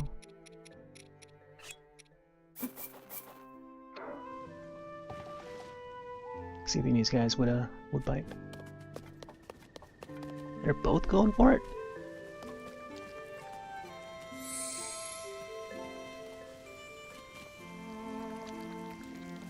There we go. Puppy day.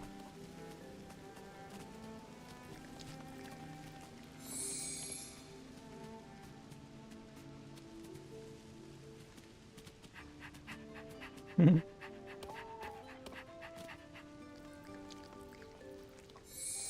you find me some treasure?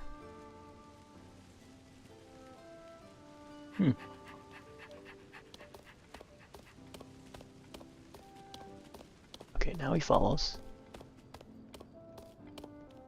Here, let me get some apples for him.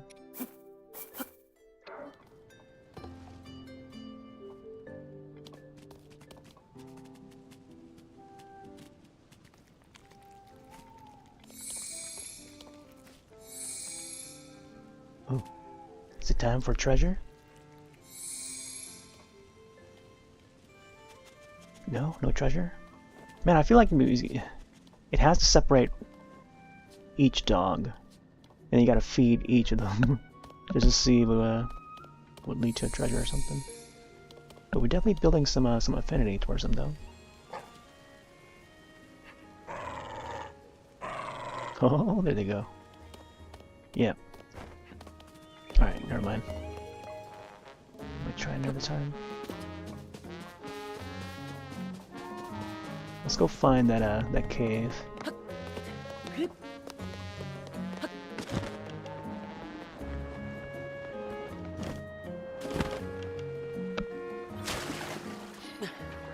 Oh no.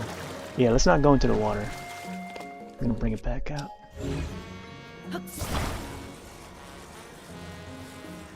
Oh no. What did I do? Okay, what if I...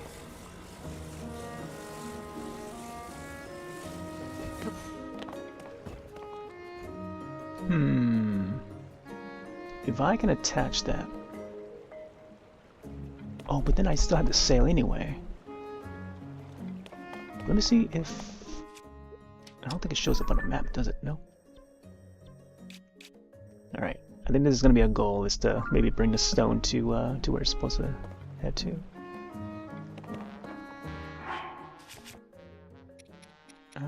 Let's build something.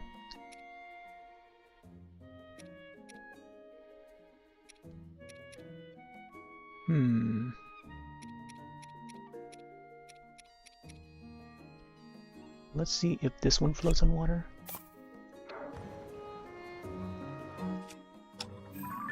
Oh.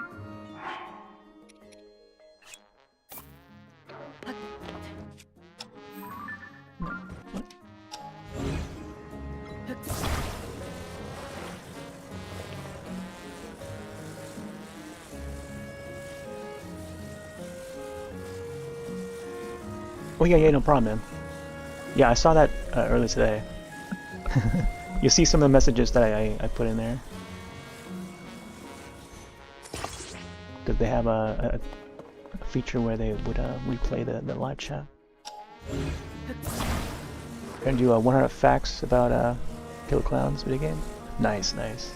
Yeah, they definitely have some cool stuff.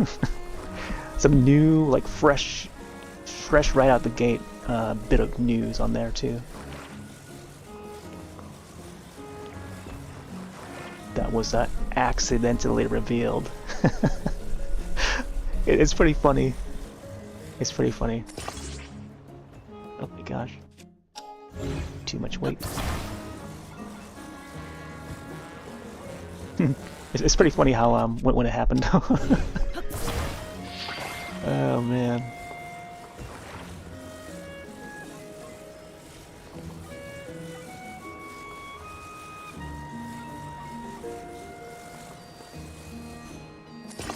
I also plan to rewatch the movie again tomorrow too. But I still remember, I'm like, why is there wind? Interesting, there's a breeze there. Let me see if this floats or not. If it doesn't float, then... Oh no. I thought it was gonna float. Man, the physics on this... The physics in this, is quite an achievement, I would say. I'm pretty sure it's like it's definite upgrade from Breath of the Wild, but even Breath of the Wild is pretty good too on its own. Right, I don't know if wait, I need to get this one out too.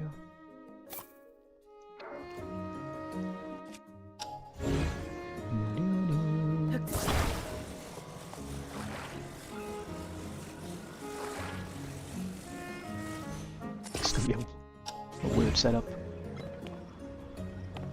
I don't know what it was that allowed the you know, how about I just like go flight instead?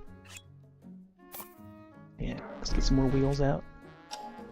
By wheels I mean fans.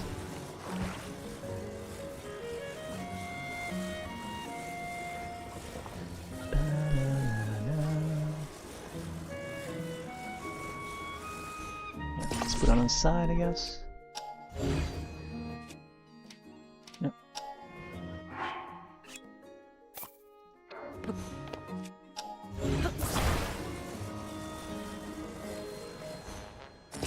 Alright, let's see if this works. Oh, that looks like it's gonna be behind the waterfall or something. Here. Please, please, please, move me up. No! Oh my gosh, there's so much weight.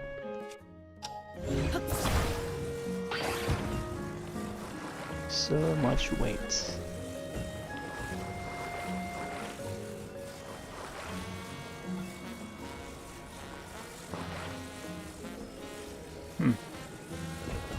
What if I push the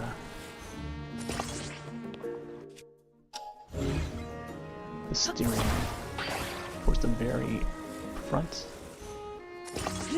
See if this balances out. Come on, we need liftoff. Oh wow. Oh wait. Oh wow. Interesting. Seems like it could work. I feel like I might need to adjust the fan locations a little more. I also need to maybe add another battery or something. Let me see. Ba-da-ba-da.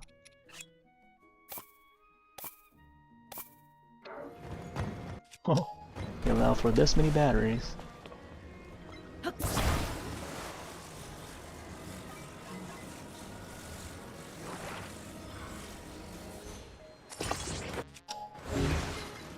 I don't know how much weight the batteries are going to be.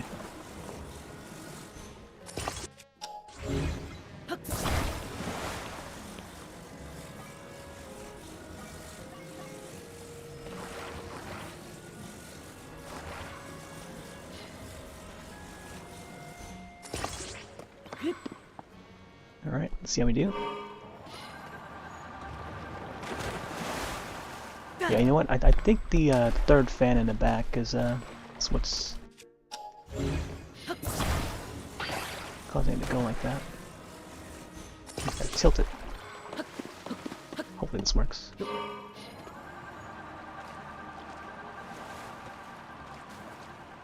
gosh, yeah. Getting stuck in the front there.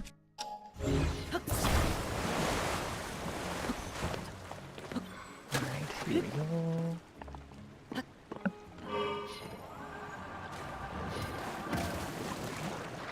Oh my gosh, Link.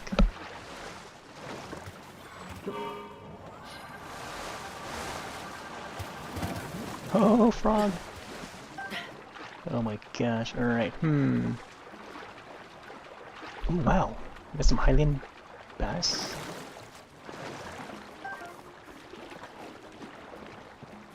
Give me the bass. Alright.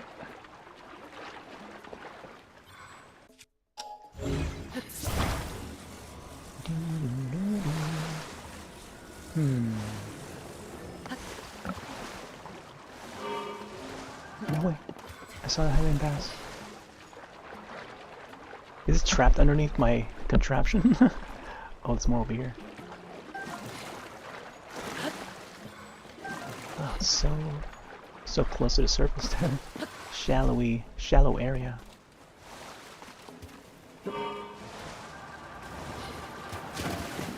Man, might have to rethink this.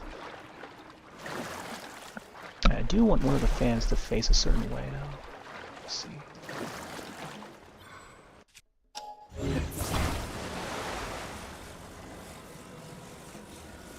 So for summer, there's a lot of stuff coming up in the summer. A lot of releases. Kill the Clown, for example. I can't wait to get to playing Endless Ocean, the new Endless Ocean.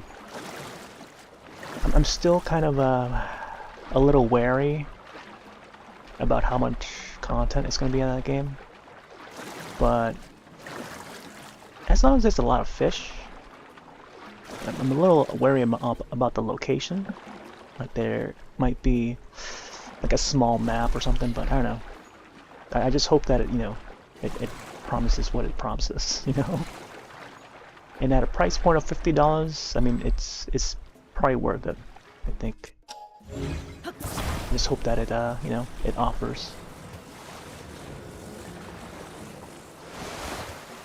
Oh man, gotta find a good spot to stand here. But yeah, I think the summer's gonna be consisting of those two games for me. And I'll probably still play, my typical Zelda and Monster Hunter and stuff.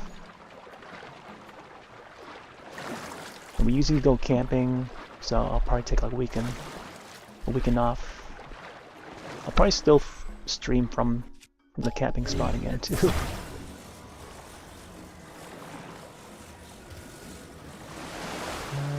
Let's see. Okay. What if I push this one upward? Actually, having this float in water makes sense too.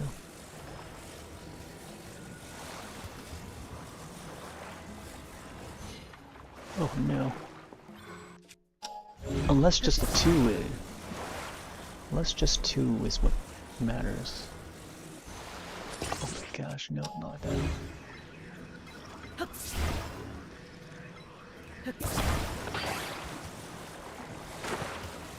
Yeah, the one thing that I look forward to in the summer when it comes to like activities and stuff is either biking or camping. Like either, I get both of those. Both of those activities.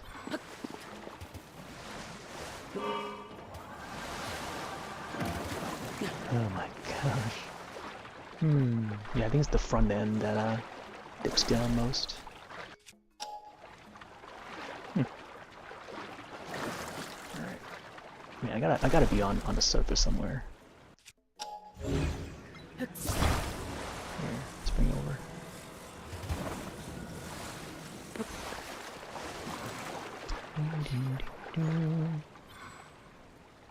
Here's that Clyde, welcome back.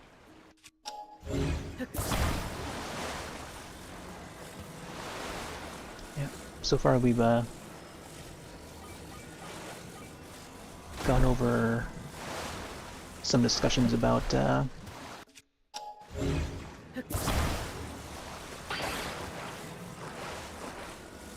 Crow and the remake. remasters and stuff. I feel like I must have gone a little too far though. Went into the my ranting state.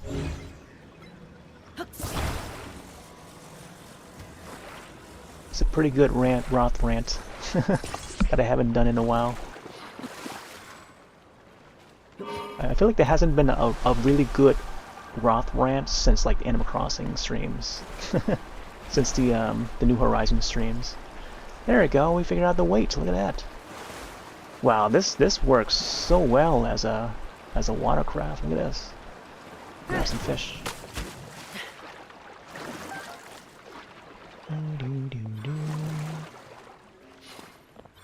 Oh man. See, if I have the if I had that last of the abilities, like the missing one, I could recraft this vehicle. But I guess I'll remember it. 3 of the fans and the I don't know what that thing's called, the skateboard or whatever. But the way I place the fans is important. Oh, look at this! There it is. Look at this. We found the location.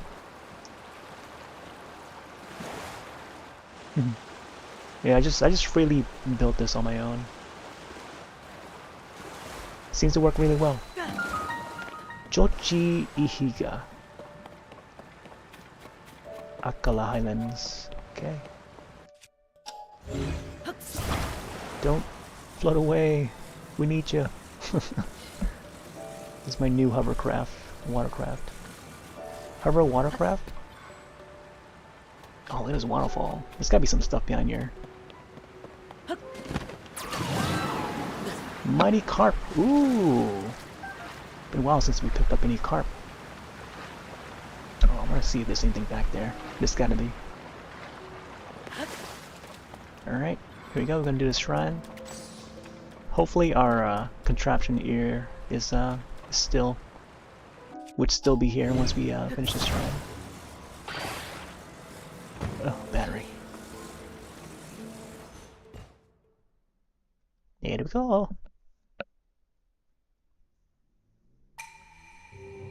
You who offers the crystal, I will grant you a light that banishes evil.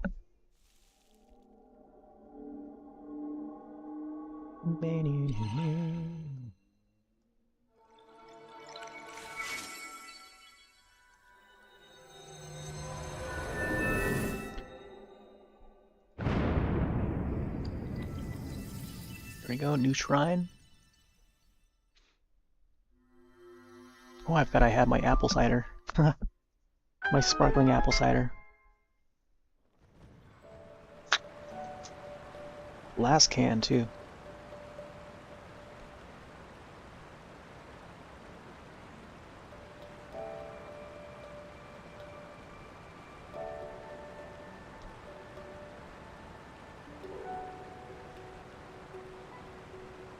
I just remember something, and I should have thought to do it beforehand, before I hop on today. But there's actually a bear hat from Street Pass Meat Plaza. So one of the hats that you can unlock in Street Pass Meat Plaza is the bear hat. It's a pretty cute looking bear hat too. But I forgot to edit it out and have it available. Maybe I don't know. I could definitely, it only take like a few minutes, but I can probably edit it one out, like on the fly. Like as I'm live, I can probably do it right now. Here, but let's finish this shrine first. Yeah, there's also a puppy one too. Like there's a doggy one.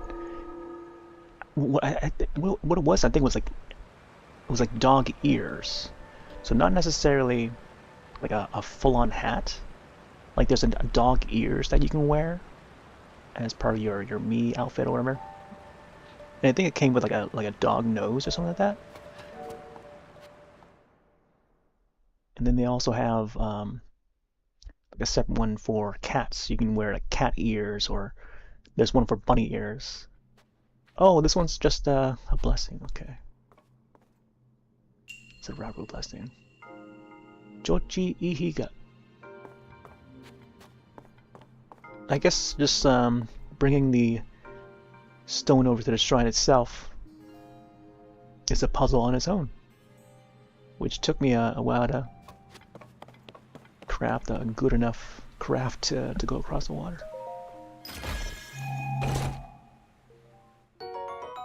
And a diamond.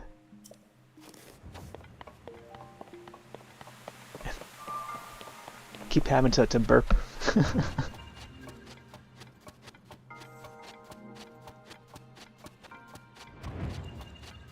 Yeah, that's what happens when there's a carbonated drink.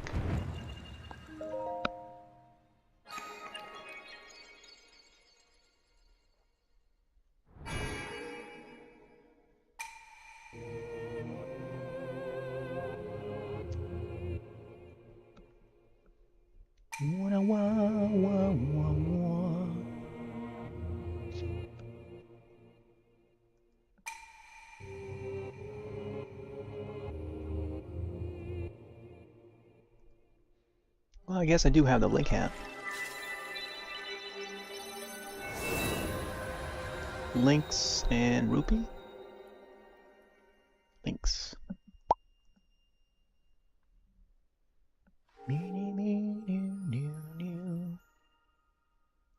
There we go.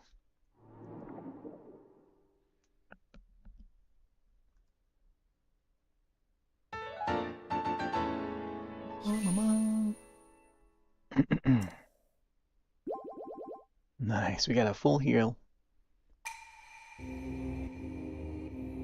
Didn't have to use our meats.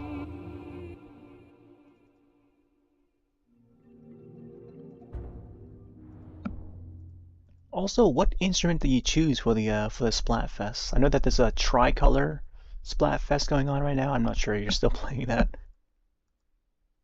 since you're playing Princess Peach. But there's a Splatfest going on this week. Tricolor. Gotta choose your favorite instruments. Guitar, drums, and keyboard. I think I would probably go for keyboard if I was playing. I know one of my other friends is who would main in Splatoon 3 right now. Have chosen keyboard as well.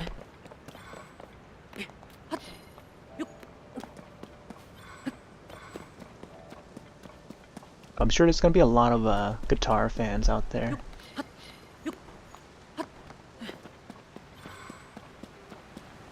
Alright, here, let's check out this waterfall here.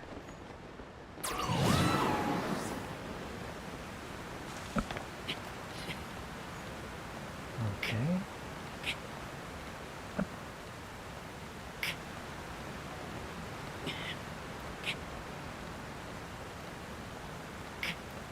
Sometimes I do expect like there be a cave behind some of these bigger waterfalls, but a lot of times there's just no cave at all.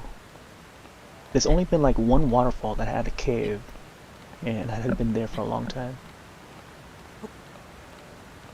I think it was like one by the Zor's domain area. But then when I check some of the other waterfalls, they do not have like a cave or any sort.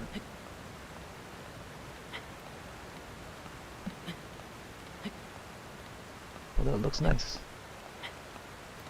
Barely needs place to stand on though. Get over here. This spot.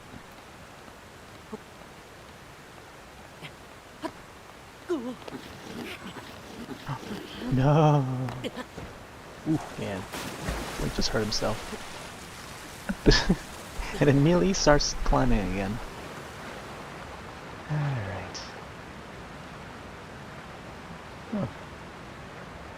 Okay, so the stamina does not fill back up, huh? Wait, I don't want to drown right now. I don't want to drown. Here, let's get this. Oh man. See, I think the first thing that ever happened was me drowning in this game. So when we dove down from the sky and into that water for the first time, I think that was when I drowned. I was like wow. I never knew that you know, they made use of the stamina. There was like a stamina feature with this new Zelda game. I mean, it was a thing in Breath of the Wild, but I hadn't played Breath of the Wild to know like all the new features. And I knew it was gonna be a different Zelda, and I knew that it was gonna be like, you know, picking up after Breath of the Wild and stuff. So now just getting used to the mechanics. Ooh, man. Could have gotten some good catches here. Grab it. Just be careful not to overuse the stamina here.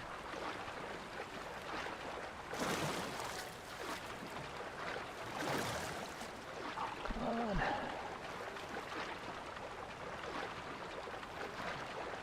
Okay, let's go back to the wall.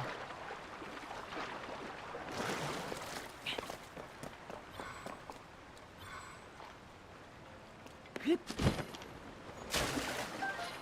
we go. Oh yeah, our vehicle's not there anymore.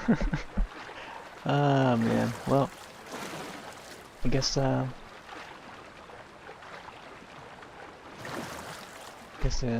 good stuff doesn't last forever, huh? And a quote from the Crow: "Can't rain all the time."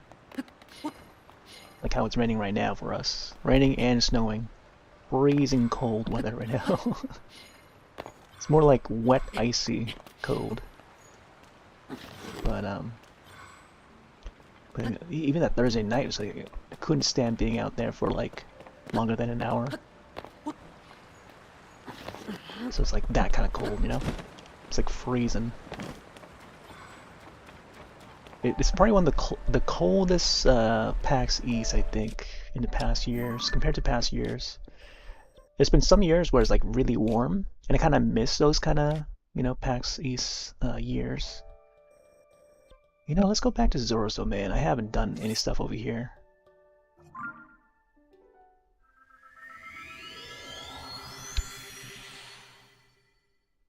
Sure, there's gonna be a bunch of crabs for us to pick up. Could sure use some more crabs and fish.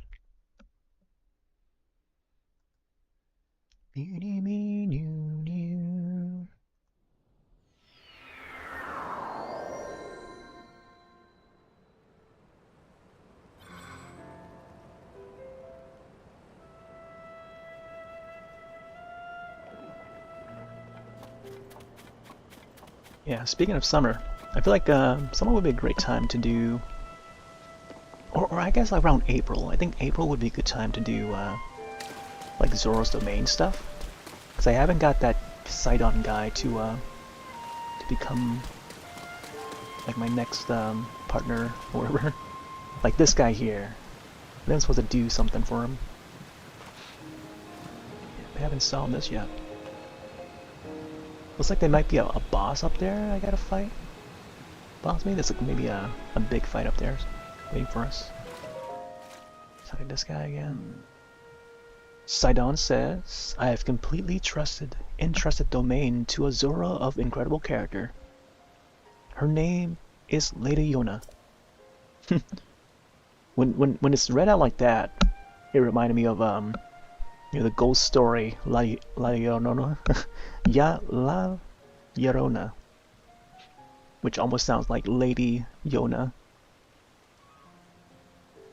And also Yoda. Yoda, but with an N. Considering this mess with the sludge, it is a thorny task to be sure. Cannot help but worry for her safety. If it is not asking too much, would you please go and see how she is faring in these trying times? Alright, Lady Yona. Gotta find this Lady Yona. La Llorona. There you go, La Llorona. The ghost lady.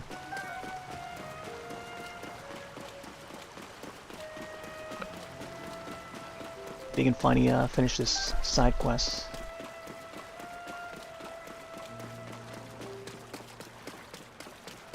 Hopefully it comes out like how we did with the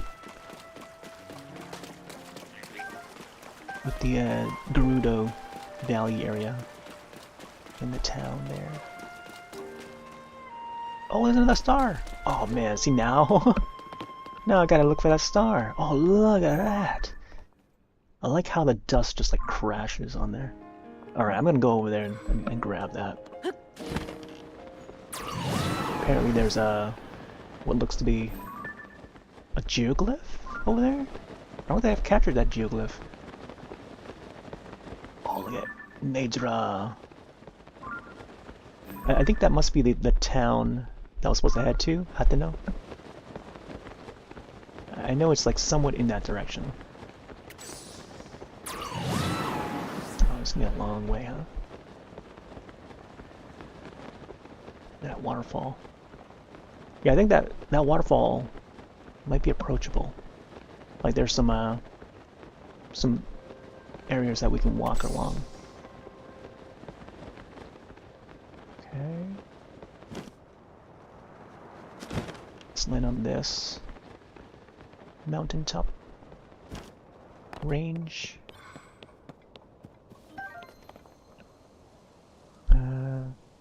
Advice on something? Yeah, sure. Go ahead. Ask away. Is that more sludge? Looks like more sludge. I think I have an ice rod, but not a water rod. Let's see how it reacts to ice.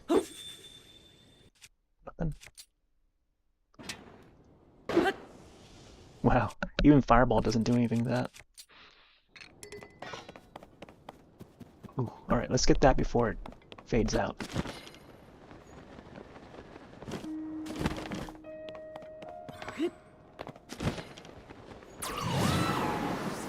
Man, that's a new geoglyph right there. I don't think I've been to this area. Yeah, I don't think I've been to this area. There's Ice Mountain again.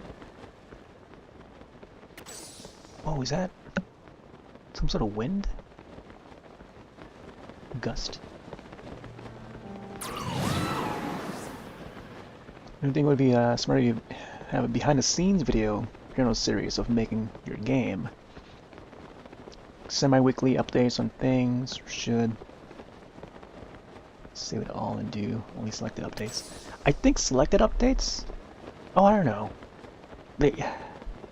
So what are you trying to achieve with that? Like, and what are you, like, what are you afraid of if you're, oh my gosh, well, let me grab this first. Like, what are you afraid of if you're planning to do that? Like, what are the things that may not go, like, you're afraid of, like won't go well or something, or? Because I think any content, just putting anything out, is something already, you know? But then the thing is, it would take time to edit them out. So using your time wisely. I think that's important to remind ourselves. Is using that time wisely, whether or not to make a journal for certain days or whatnot. But like, don't push too much effort. Don't put too much effort into it, you know? Into getting that journal out.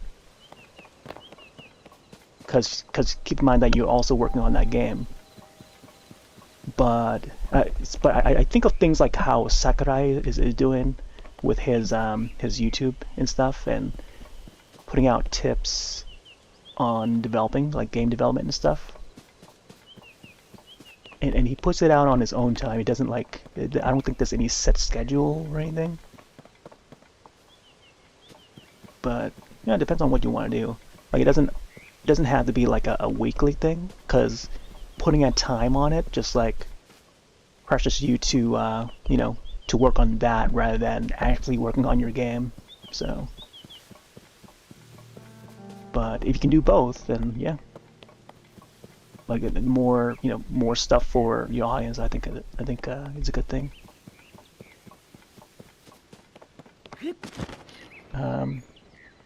Share your ideas are publicly out there, just in case by the time you release Nintendo Beats, you see the idea in Animal Crossing. Yeah, that's another thing too. Maybe people will find it annoying being in the game will take a few years. Yeah, exactly. Yeah, I can already imagine some of those comments like, "Oh yeah, Josh." Yeah, I can definitely see. I can definitely see something along those lines.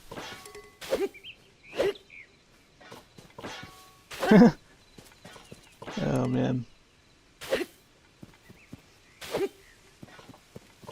Sometimes they're right, Sometimes you just gotta do what you think would go along in time. I don't know. Time is important. I don't know. Just something about that, where it's like time is important. Like, but unless it's something that you want to get out of making those journals, like what's the whole goal of it? I think it's good to put out like insight and stuff. So like maybe once in a while, if there's a good idea for a journal, then have it out. But don't make it like a big focus or anything, because that would, drive you away from actually making the game itself. I don't know. Just like a little foresight-ment of that, or foresighting of that. I don't know what the word is. Oh. But like it's good to have like maybe like 4 videos of it or something on how the progress of it, like maybe an update. Not necessarily having to be a journal, but you can make it like journal form if you want. But also having like an update on it, I think it's also important. Like that could be a series on its own if you're looking for, maybe to do like a new series, like a game development series or something, and then you can talk about that new game. That Korok. Oh, all right. This is a whole new area. I haven't been here before, so there's gonna be a lot of Koroks here. And the thing too about the ideas, putting your idea out there and maybe keep low on that and save that idea for, for the game to come out first, or like for the journal, just do like typical. What I mean by typical, like just a common thing that you would come across when developing a game, and not necessarily putting new ideas in view for the world to see. Save that reveal for the game's release or for the trailer release or something, when you're ready to show it. But don't put that idea out there in that journal entry.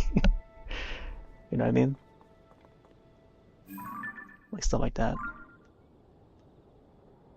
Like how Sakurai is doing, like his I've seen some of his videos. I didn't see all of it, but it's usually like common stuff that, if one were to get into game development, like they would come across these ideas, eventually they would come across these ideas, but it's not necessarily like creative ideas. It's just a way of how to make a certain thing possible in in developing that game.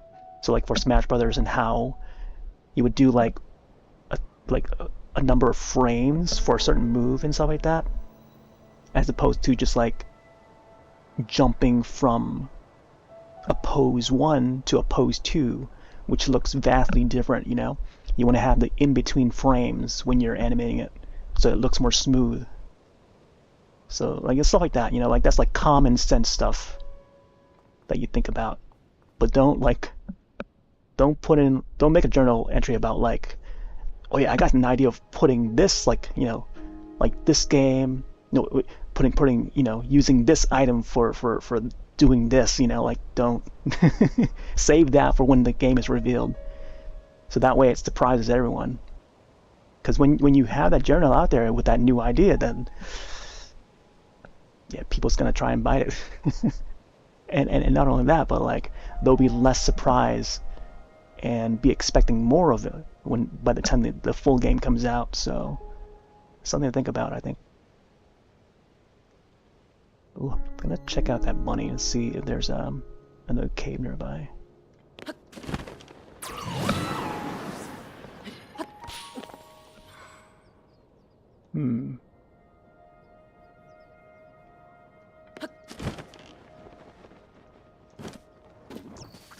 No, I didn't have my arrow ready. Where's my arrow? My bow.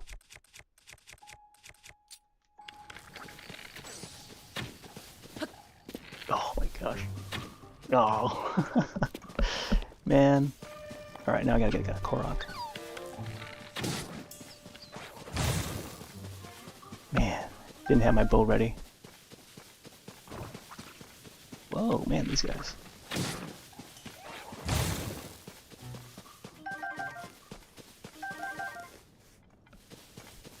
Yeah.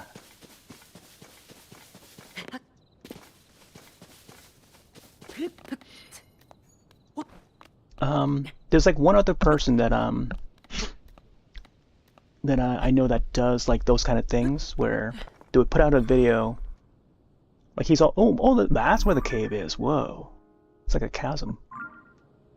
I think his name was Thomas Brush. I forgot how his last name was spelled. But he's a developer of.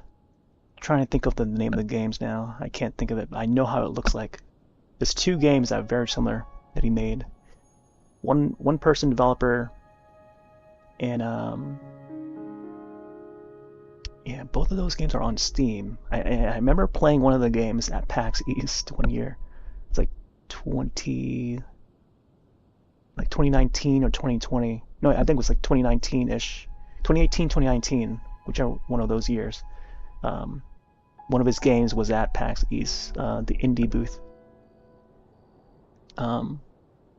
Like Thomas Brush.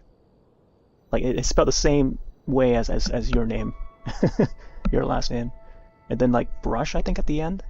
So he would put out these like developer sort of like videos, and they just pretty much just tackle like different topics of why, like for example, I'm trying to think of an example that he did.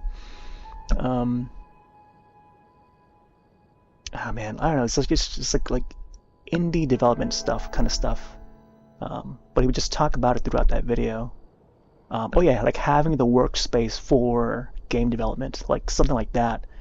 So he would show his workspace, so his desk, computer, and how it's how he had it set up. Simple, clean, and just how much he spent on it and stuff like that. Like different topics like that. So that could be an idea for a journal if you want to do like stuff like that. But then like the editing of the video is like so well done too. Like it's almost as if you're making the effort to put the quality in that video rather than like making a new game. But this was when he wasn't working on a game. I don't think he was just in between development of games, because he had just put out a game already by then. So yeah, once in a while I would see like his video pop up. But yeah,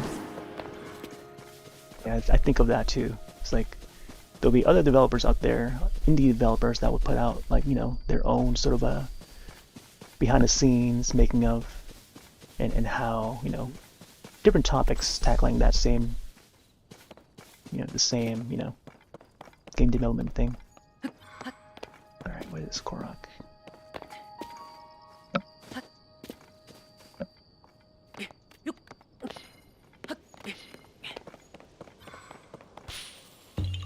Yeah, we go.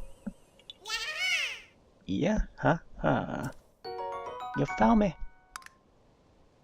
You feel like you want to do start a video at least and get feedback on early things like art style, characters. Yeah, exactly. Yeah, you can start out with that. Start with a couple videos, I guess, but don't don't go all out on it, but yeah. And I guess it's also important to ask your audience. I don't want to tell you what to do, but like it's important to ask your audience like whether they want to see more of that kind of stuff. But you know, I'm sure you already know. But yeah. Okay, here we go. Discovery. Tarn Point Cave. Tarn Point Cave. Almost sounds like Time Point. Tarn Point. Crabs. Crabs. Okay, so I think. Okay, so I think they gave us this this frond to maybe create like a fan or something. Pick this one up. Oh man, I think we have the possibility of getting 2 of them.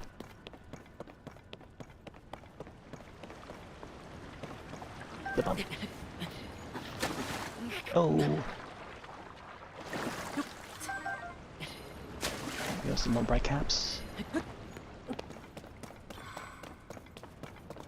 I've got a feeling that this is gonna be a big cave. From the looks of it. Oh, there's another shrine back there. Whoa. Alright. Whoa! The tides! The tide! Whoa. High tide? Low tide? This is gonna be interesting. Man, I can hear the wind outside. It almost has like a 4D sort of a feel. Cause the wind outside is almost sounds like it syncing with the tide. Like that. Oh man. Yeah, we got some good rain and snow today. It was really windy too. That'll serve a monster burger. Oh, thanks. CPX. Monster. Like how Ironbeard in that video clip was just like asking for monster. Monster burger. I love Ironbeard.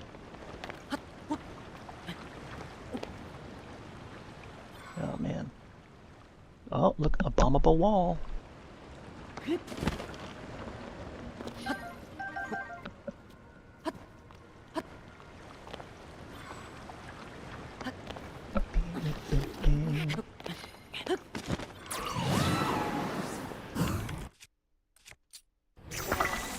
Dirty bombs. Boy, there we go. Ooh, a slow motion splash. Oh! Bubble Frog. Man, I still gotta check in with that Bubble Frog guy. Colton, I think his name?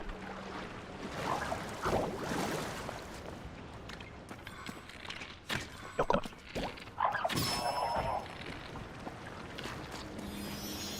Rip. Bubble Frog. Oh man, funny. No, let me see if there's anything up here.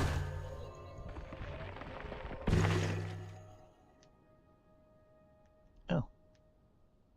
Not too far off from where we were. Colton is one of your top 3 characters in the game? Lovely. Lover of monastery things, yeah. He's like the new Tingle, I feel. The new Tingle without being Tingle. He's a Tingle-like. Yeah, there you go. That's another good way to describe him. He's a Tingle-like.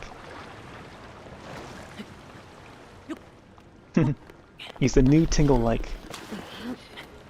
And that's the kind of thing we need too. Like, I think each Zelda game would oh, I guess maybe a new generation of Zelda games would require like a new Tingle-like.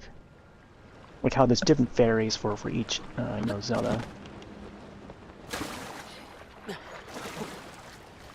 Or a companion, I guess. Companion fairy. It doesn't have to be a fairy, but you know.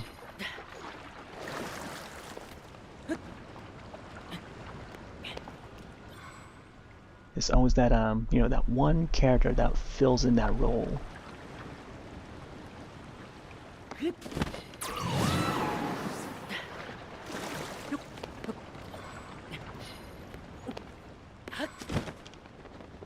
Man, I wonder if they would ever, if they plan to put Tingle in the Link film. I don't know why I call it Link film. I mean the Zelda film.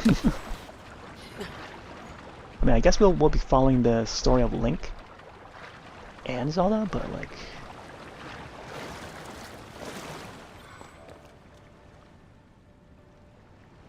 you know, yeah, I don't know. I don't know if the American audience is ready to see Tingle in live action. Maybe we'll get like a Tingle-like in that Zelda movie. Like, I'm up for like a brand new Tingle-like that's never been seen before, you know? Make it exclusive to the movie only.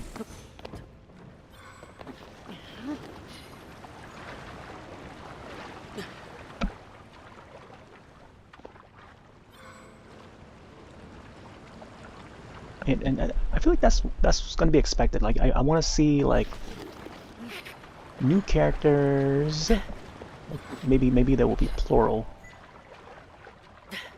character or two characters that is just exclusive to that movie, who we see and meet for the first time. And then I think once that character becomes lovable and accepted by the fan base, I feel like everyone's gonna want to see that character in the games, to appear in the next Zelda game or something. Royal Shield. Oh. Not on the water. Wow, that's certainly better than this Rusty Shield. I'm gonna put it back in the box. Yeah, we can go back on this.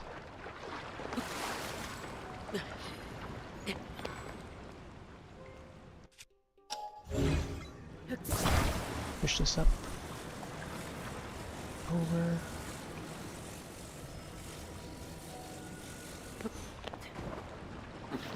Okay.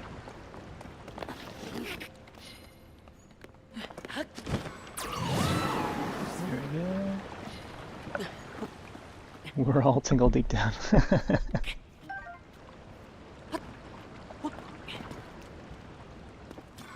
We're tingling for that tingle.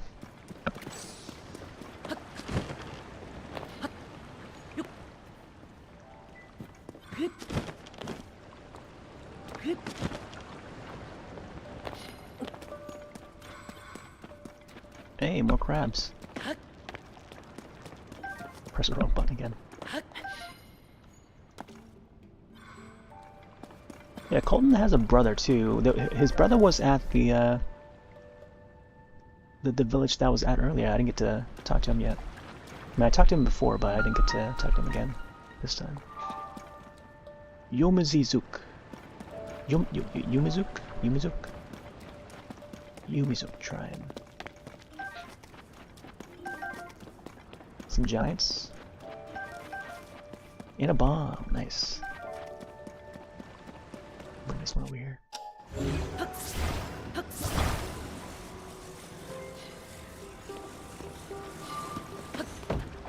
Is this new music? Seems like new music for this area.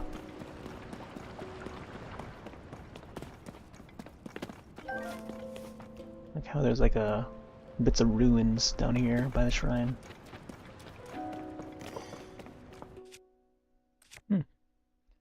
Drop this one.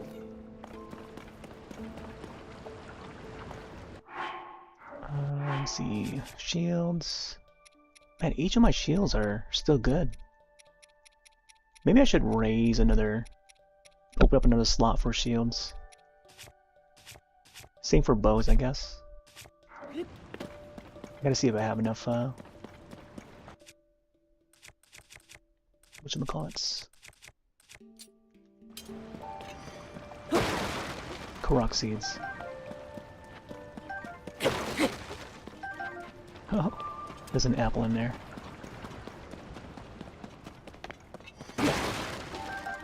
Actually, no, I can probably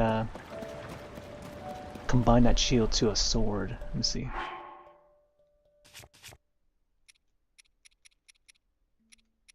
Okay, maybe this one here. Been a real shit with this. Let me drop the shield first. Yup.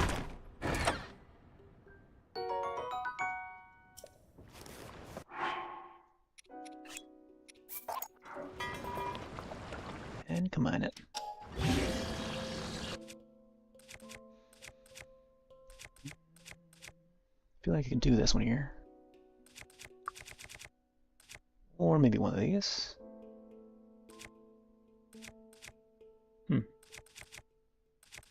Royal Shield. Alright, let's do a strong zonite. Right, yeah, let's strong zonite.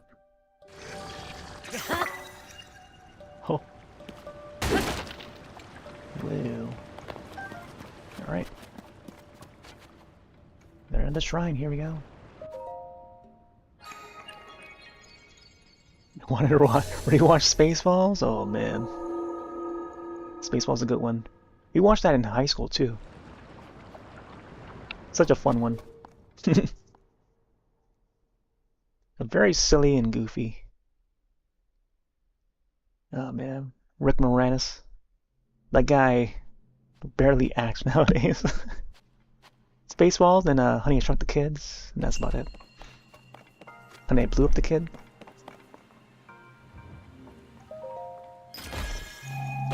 Alright, another Raru's Blessing.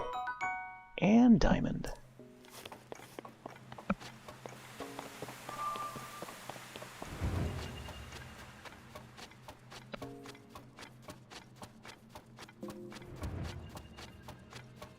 Yeah, right after the Killer Clowns panel, they did a Grounded panel. The other game that's like about shrinking down kids trying to build fortress and stuff, and attacking like spiders, giant spiders and ants and stuff. Just very Honey, I Shrunk the Kids style.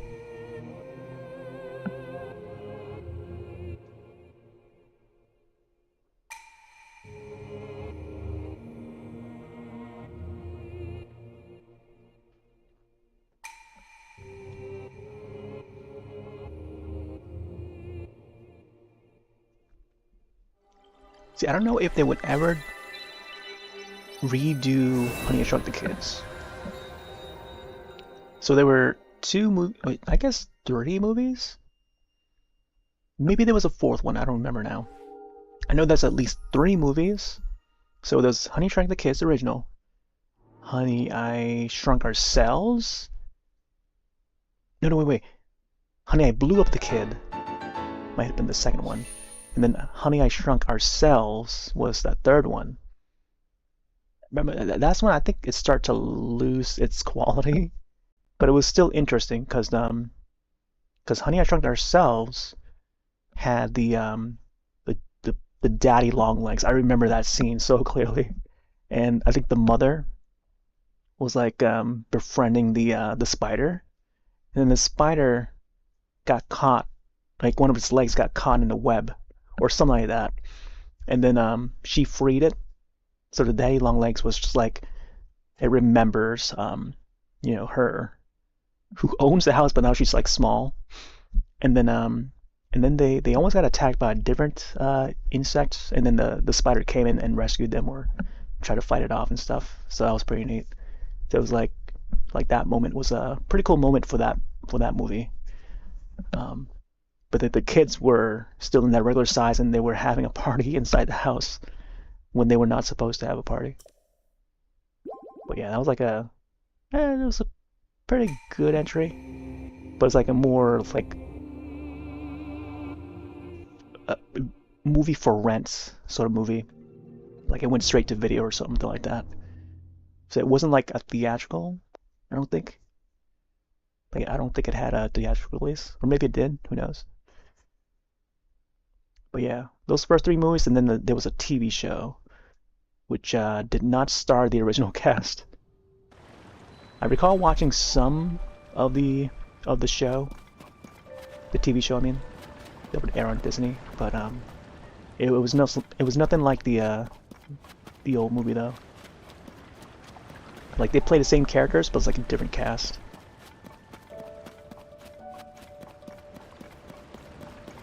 Oh wow, another bomb over here. Sure, use more bombs.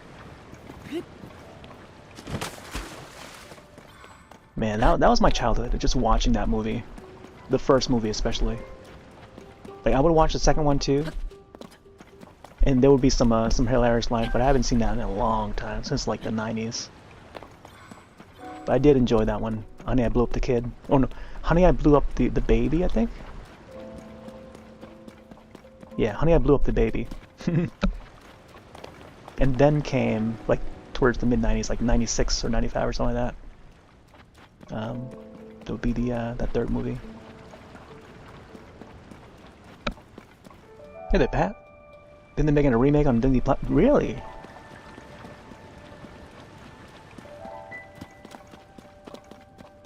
Yeah, I don't know about a remake.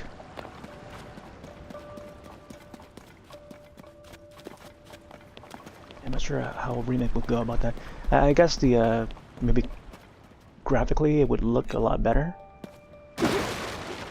With the CG and stuff. CG would definitely be a lot better.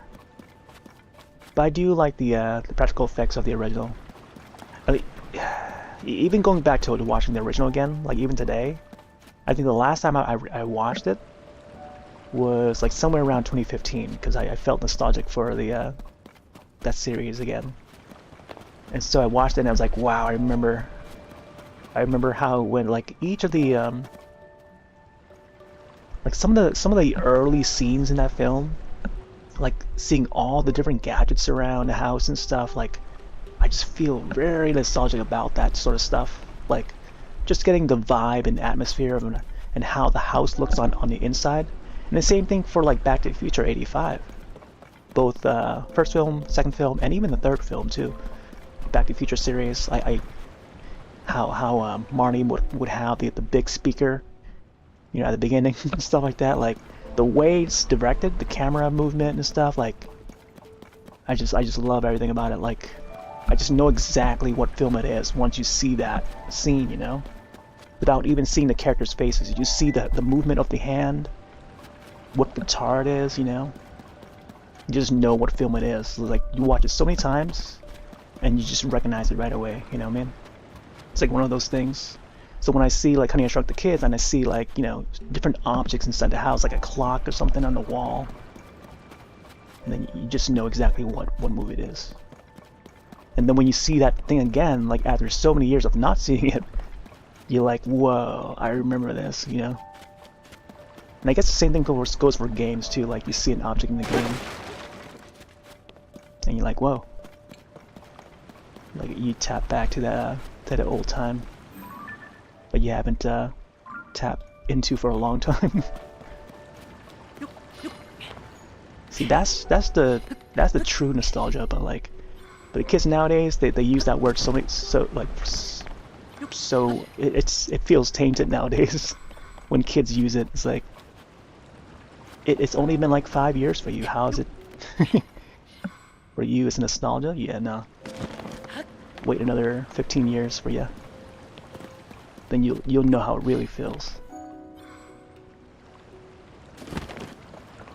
It's like when kids nowadays they say, oh yeah, when they watch like the first X-Men movie and then they watch it again today. I was like, huh?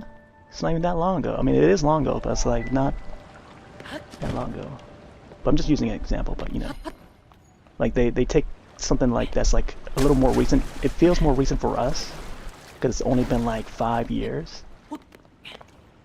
But when you take something else that's like been like 20 plus years old, you know,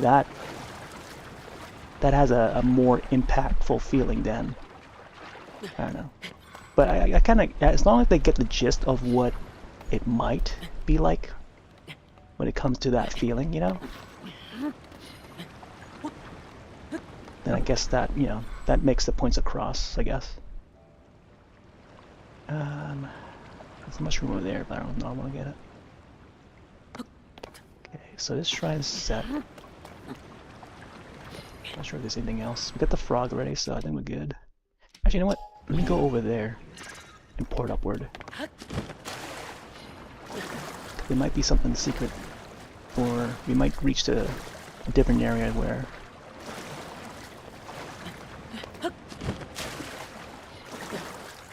like we're meant to go or something.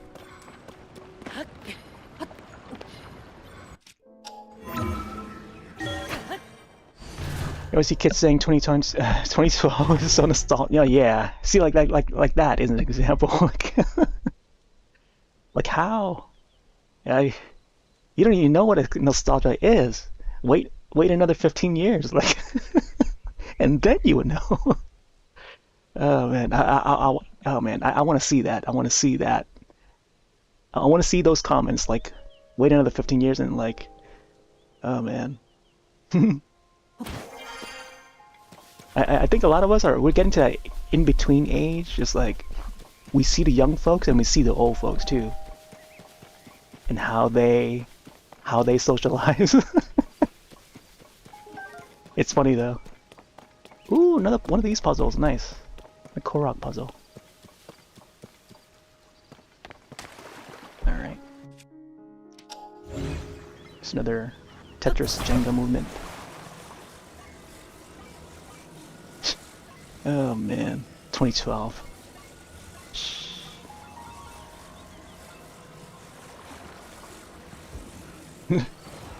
Yeah, alright, kiddo.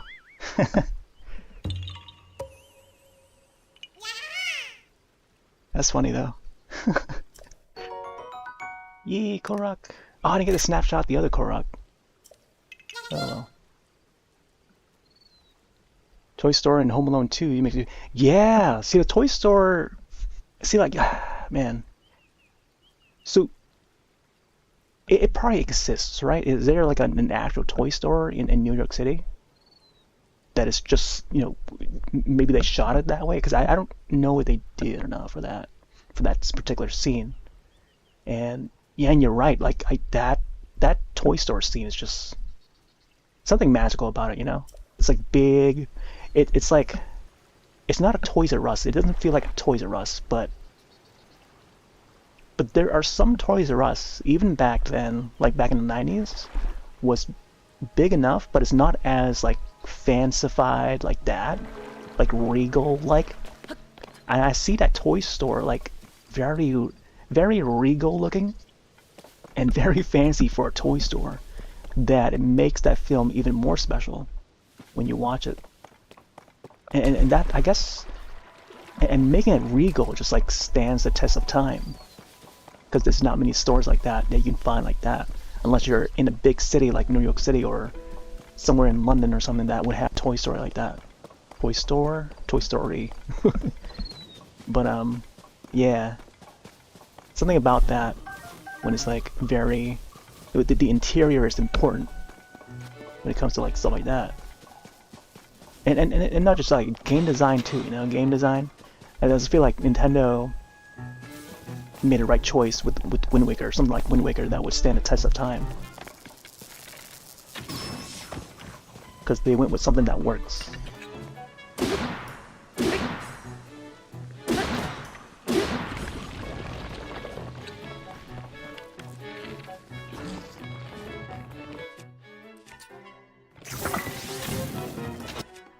Oh my gosh, so bright.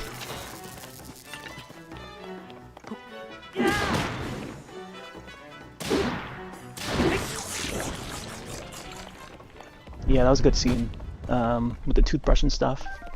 And the two doves.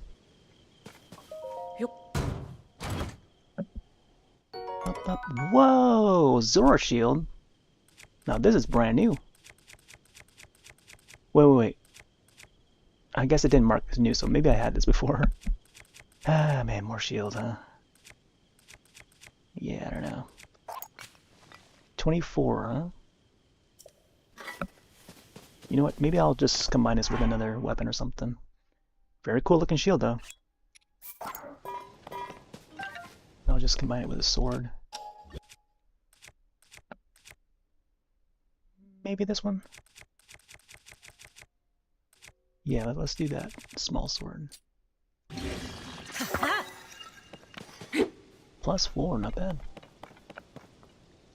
1995 is nostalgia for you? Yeah, I definitely see that. Yeah, for me it's like maybe a little earlier than that. I still feel nostalgic about like 90s stuff too. But like more so for me is like the early 90s and 80s for sure. 80s and early 90s stuff. Man, as time goes on, man, it just continues to roll out again for any of the stuff that comes out nowadays too. And I don't know, it just flows with time. Like feelings change over time. And that's the human thing. It's a very human thing. Like no robot or AI can feel that. They gotta be human. Oh man, I'm not sure if I'm ready to pick up this rock to pick up or to trigger the scene. The cinematic, so I'm gonna save this for another time maybe. I'm not sure yet. Check this map. Okay, alright, so we're straight underneath the Tingle Island. There's a Tingle. There's the one thing that's like Tingle related here. Or referencing Tingle. So Talus Plateau. So, oh my gosh. Is there gonna be Talus around here? They've gotta fight? Okay, we can always port here. We can always come back. There's the cave. There's another island over here. Might want to check out. Yeah, I'm not sure I want to pick this up yet. Adventure log.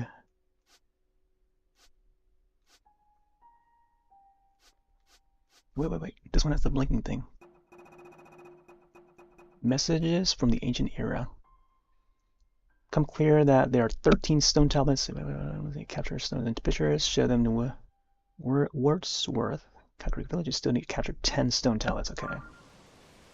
Man. Alright.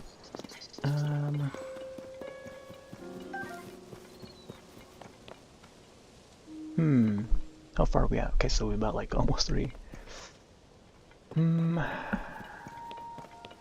Yeah, I might want to save this cinematic for when I'm ready to.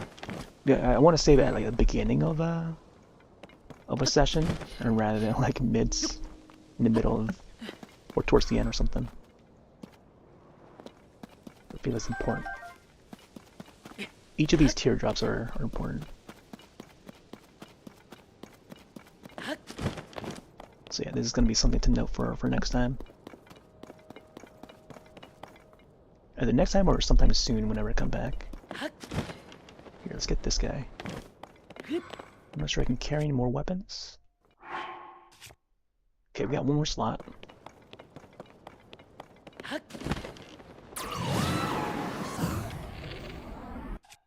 Let's get fire, maybe ice. It almost looks like he's just waving at us. Oh, there she is. Guy probably won't be vulnerable to lightning. Yeah, no, that's. I don't know why that did not land on him. Like, it should have. Ooh, man, he got me before I got him. Ooh. Oh, come on. Okay, let's go in.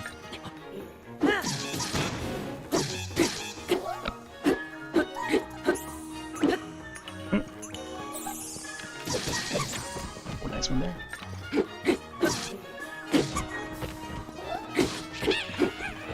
Oh boy.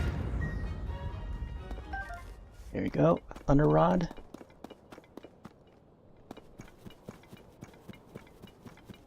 See if any of these rocks would have anything.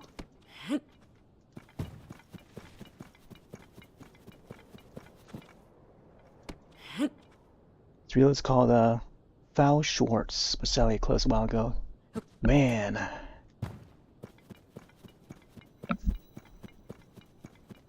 Might have to look some images of that, see how it looked before it closed. Was it an actual toy store? Like in reality? Or maybe it was something else. Oh my gosh, I just remembered how the wet bandits were hiding in the little houses in that store. I don't know if it was a shot at the same location or what, but I just remember that scene.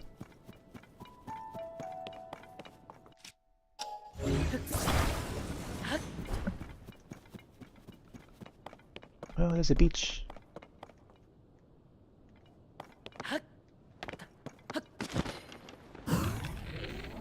Boyd.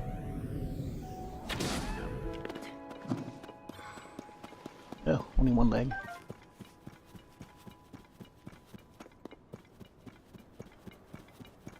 Once you can get another like whole bird.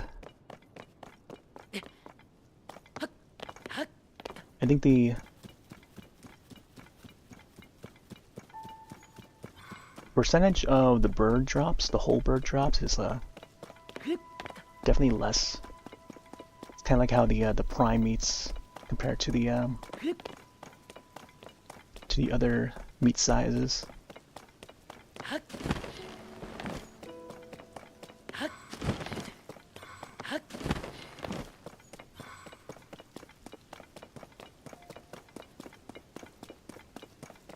Oh, okay. It's on the ice mountain. I saw a tower. I was like, wow, maybe there's an area that I can scan here. So I think that's the one that's on the ice mountain.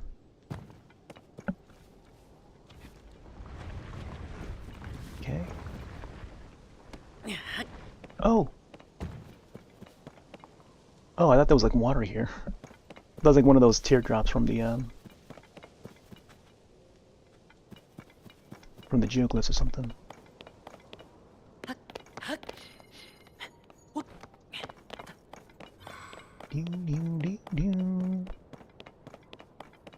Oh yeah, I still gotta find that lady. I strayed so far away from the Zoro's domain that I forgot what I was supposed to do. Or I could probably head back. Oh, that's where we were. Oh, there's a little puzzle there. Korok.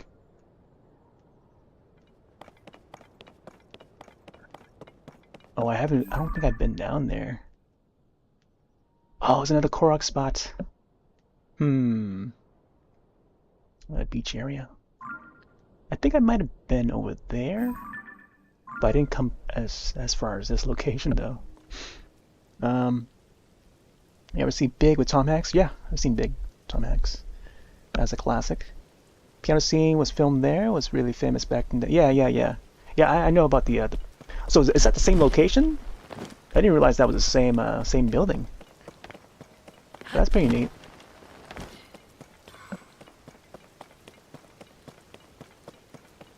Yeah. That's pretty neat. I never thought to put the two and two together. I just know that it was shot like, in like New York and stuff, but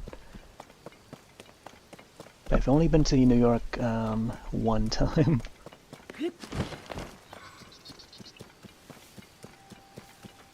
And even that one time I didn't get to explore all that much. I only walked up all the way to Central Park and that was it. We didn't really get to explore much. Like we would walk past like some of the main street. I think it was just called Main Street. And then each of the streets that have numbers on them, like like whatever number of streets that they have. And then like just heading our way towards Central Park. And yeah, we didn't really get to explore much else, if at all. Like we entered a few stores, and then after that, like we were heading back the same night. But it was like a nice little road trip with a group of friends, and kind of wish that we had more trips like that, so we actually get to explore more. This guy's back. What the heck? Same guy. Wait, different guy, but well, same kind of guy, but at a different location. Wow. All right, let me get this thing going.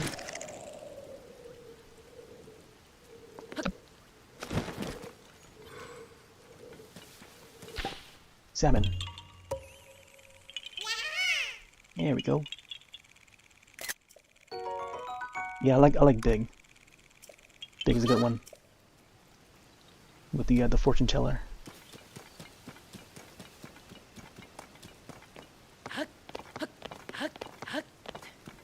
That one was also play, air on TV. Like Saturday afternoon. Saturday, it was part of a Saturday matinee. The WB channel. Each Saturday they would have like a movie that they would air. Yeah, and that's what I would like catch a lot of movies. Alright. Ice this guy. Oh man, I had to move there.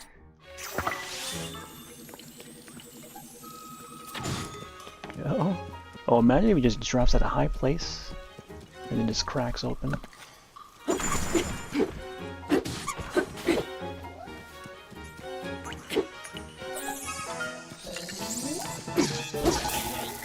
Ooh, man.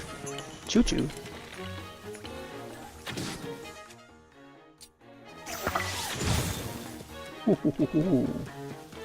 Ballerina pose. Did my weapon just broke? I think what I'll do is, maybe get fire him.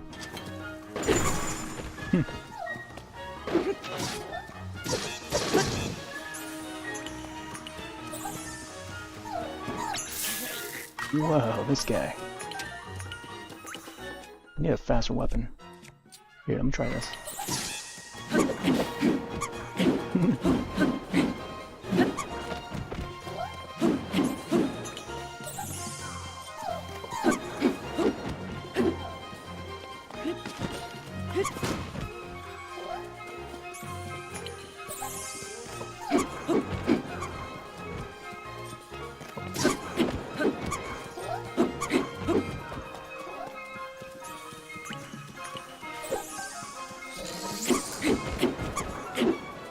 Oh, whoa! Silent Princess! Whoa! Grab that in a bit. Did not expect to see a Silent Princess flower here. Oh man. Here, let me. I feel like I might just have to heal. Just to be safe. Here, let's get the glowing one. Oh man, doesn't get me there. There we go. Get him, Ruji. Or how her name is. Riju? Yeah, Riju. Man, Tulin's landing all the hits. Riju just like walking up close to the character and not doing anything. She's like getting ready to swing, but she's not swinging. Yeah, dropping all these items. Grab that rod. We can't grab it. It's already combined, I think. And if it wasn't for this Korok Guster. Alright. We'll drop that one for now.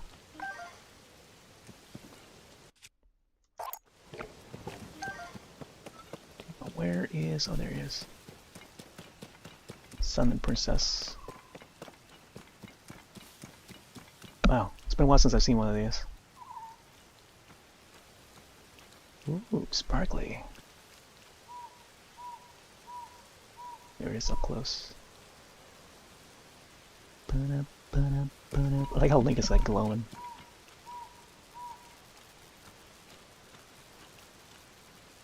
Yes.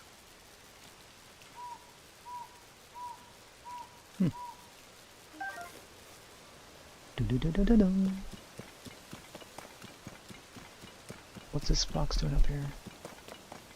Fox, what are you doing? In the rain. Man, I at first encounter with the fox in this game, I thought they were gonna guide me to something. Like I didn't I didn't want to shoot at them or anything. Like, I thought they were gonna guide me to like a treasure or something. Because by the way they're walking and running, like, it almost looks like they're leading me somewhere. And when I tried to follow them, like, just aimless, it just led me nowhere. All right. He was just running around in the field, and I was like, wow, probably gonna find something. Alright, looks like there's some items up here. No. Oh, there's Richu. I think we haven't seen any lightning yet. Oh, there you go, back here.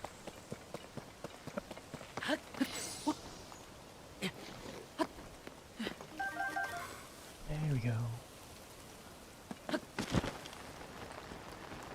Oh. Keys.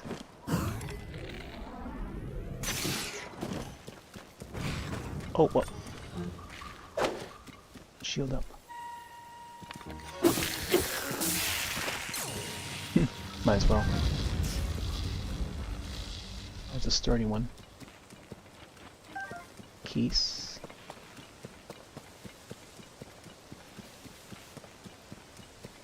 Check out the beach, I guess. We'll probably have to head back to the Zora area. Zora area to see where that lady is at. Oh.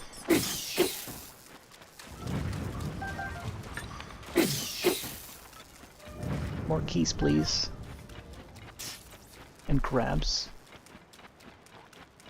Side steppers. That'd be funny if they call the if they call the crabs side steppers in this. That would be pretty neat.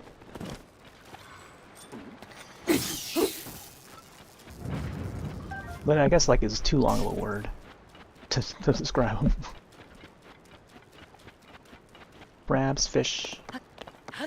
But when it comes to keys, it's just keys. It's not like bats or anything. It's keys. Shot that guy. Come on, Riju.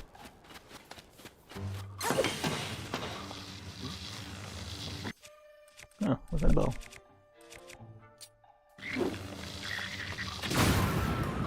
Oh. Benny, you're pretty strong. This is for saving me. Tomato seafood soup. Thank you. Still chasing down the biggest mystery in Hyrule, the geoglyphs. I rushed over as soon as I heard the rumors that a geoglyph was spotted around here. Take it that if you're here, you're after the same thing. Well, I nailed it, didn't I? Problem is, I walked all around this area, but I haven't found the geoglyph that brought me here. But complaining about it won't get any results. I'll rest for a bit and pick up the search again soon. See you around. Best of luck in your travels. Nice. We've seen Benny before, I think. Looks similar to the one that was in Kakariko Village. Could be the same. Ooh, so what's happening over here? Grab.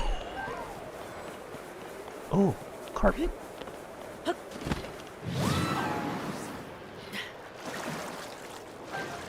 Nice.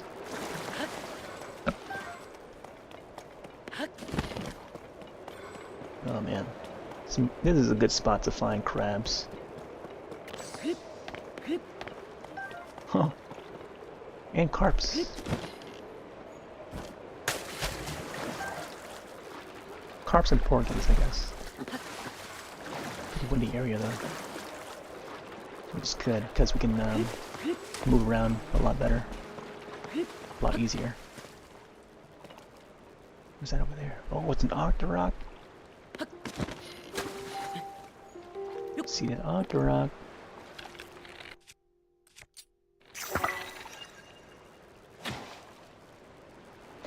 That didn't reach?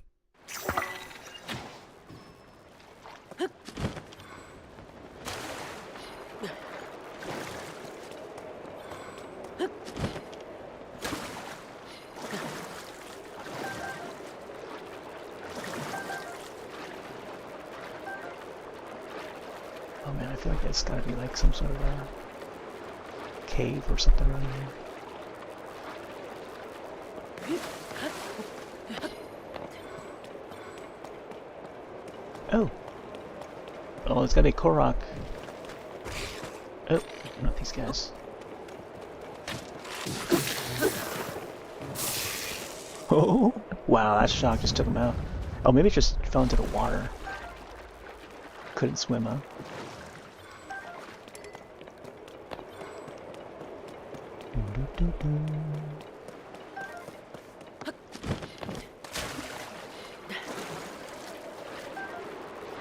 Corgi.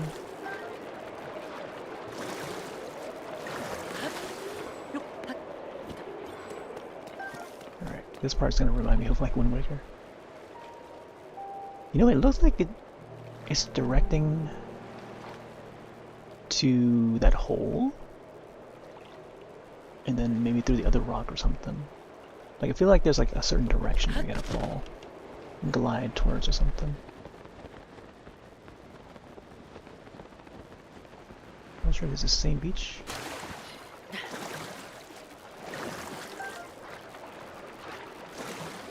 Man, I saw some of the promotional photos that they put out because they did a launch party for Princess Peach Showtime in New York. Nintendo, what is it? Nintendo World Store? It's called now. It used to be called Nintendo World. Oh man, the Porgies came back. Yeah, and there's like a Peach in costume sort of a photo op.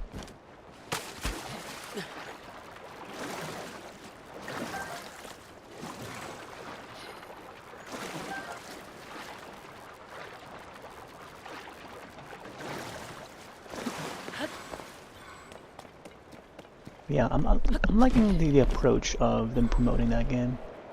It's pretty neat. Looks like it's gonna be over here or something. Oh, there we go. Ooh, look at that. Yeah, Link is looking right at it. Sadly, I can't take any more photos. No more selfies for Link, I don't think. What is it? Yeah. No. No, album is full. Scimitar. I can do a switch screenshot.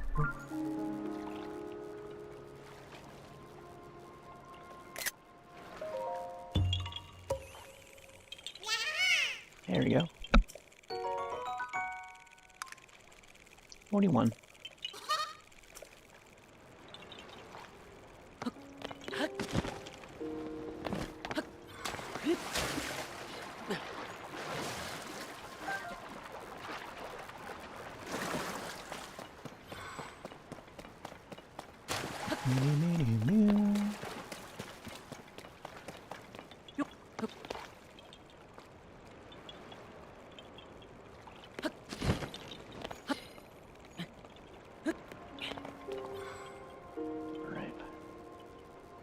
Now that I got the Korok, I could probably just do the wind thing, huh? Let's see where the wind takes us. We'll start from here. A big one there.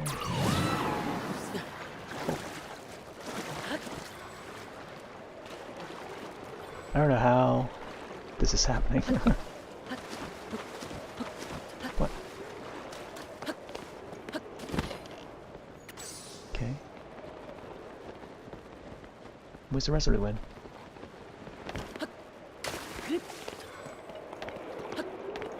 Looks like we gotta go through here now.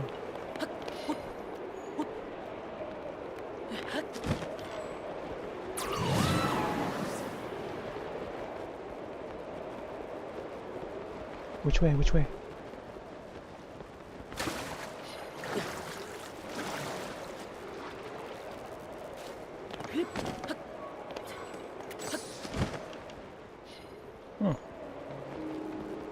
Looks like I went in the wrong direction.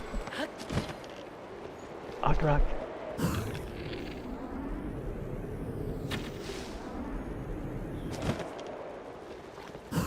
What? Thought I got it already. Must have hit the plant part.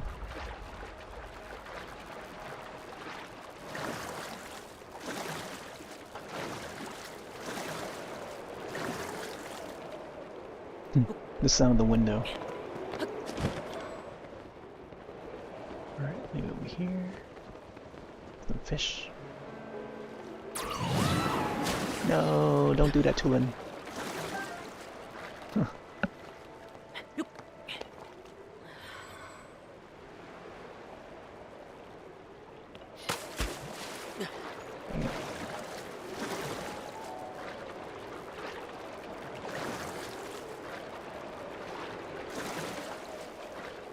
Man, too bad. Too bad this Link cannot dive. Ah, man. Very unlike the old Zelda.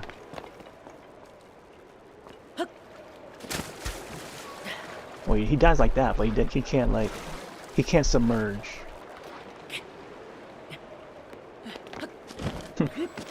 He can dive, he can skydive, but he can't submerge in the water.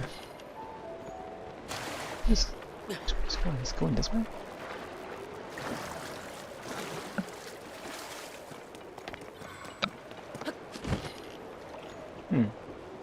Alright, let's go back over here then. I feel like there's something about these winds. Like, I feel like it's gotta be like a certain path or something you gotta follow in order to get to in order to like maybe make something appear. So far I'm seeing the fish though. Get the porgies. Armored porgy, nice. I'm gonna cook some more fish.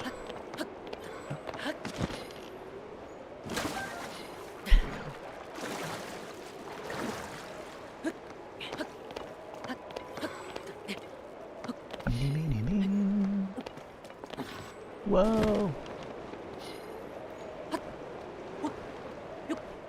Alright, let's go this path.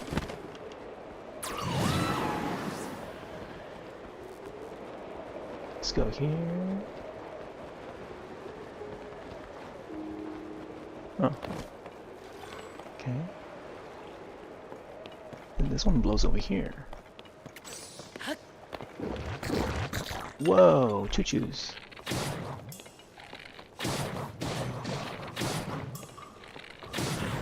Come on, would you? Man, that's a big chunk.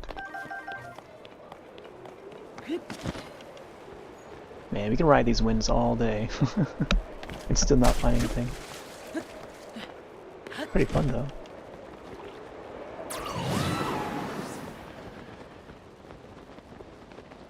Okay.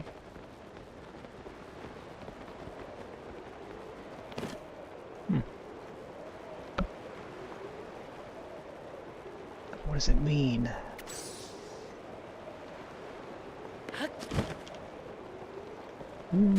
Maybe they place them there just to give it like a realistic vibe to like the wind. What do they call it? Like a current, like a wind current or something like that. There's like a term, like another term for that sort of thing, where it's like there's like a pathway of these winds and how they which direction that they continuously to like blow at. And especially in Europe too, like there's like a part of Europe where certain winds that blow certain directions and always in that same direction.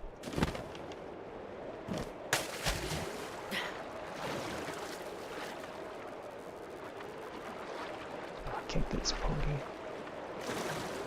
Oh, there you go. Yeah, the currents.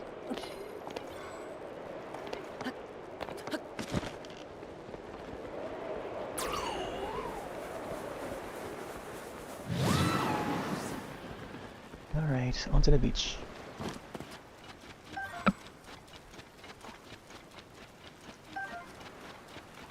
Some frogs?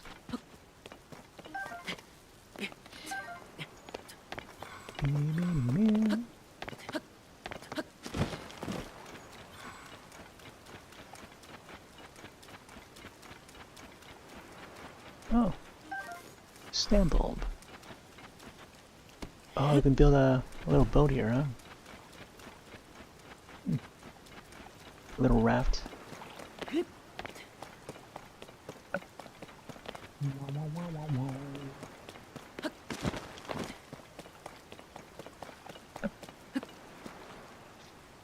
Oh, I also think like where along with Big, I also think of Splash. It was like somewhere around that same time too. We did both those films. So Big, it was 1985, I think, for Big. I forget what year it was exactly. Probably 1985. And then there was Splash, which was just like either 84 or 86, one of those years. But yeah, roughly around that same time frame. But yeah, I remember enjoying Flash or Splash, not Flash. And oh, what's her name? Trying to think of her name now. Hannah. It was Hannah.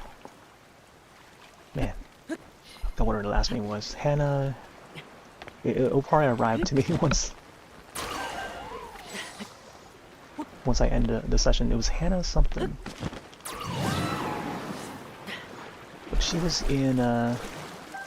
She played. Oh my gosh, man! I'm trying to remember some of these. She was in that, I can see the image, I can see the art cover for that film, which was based on a book. What was it? Tribe, or Clan of the White Bears, or something like that? Clan of the White Bears, or Cave Bears, or something like that? It's funny how that film is, you know, it's about Indian tribe. Oh my gosh, did I get this guy already? Huh. Like a Native American story, based on a book. There's some good puzzle games. Have you tried, well, I know you know about Pushmo and Crashmo. There's a Box Girl series. But what kind of puzzle games are you looking for? Have you tried Portal? You ever played Portal? That's a good puzzle game. I remember playing the original Portal for the first time, and how it reminded me of like the Zelda series. Because the puzzle solving in that was very Zelda-like. Oh, come on. Let's grab that.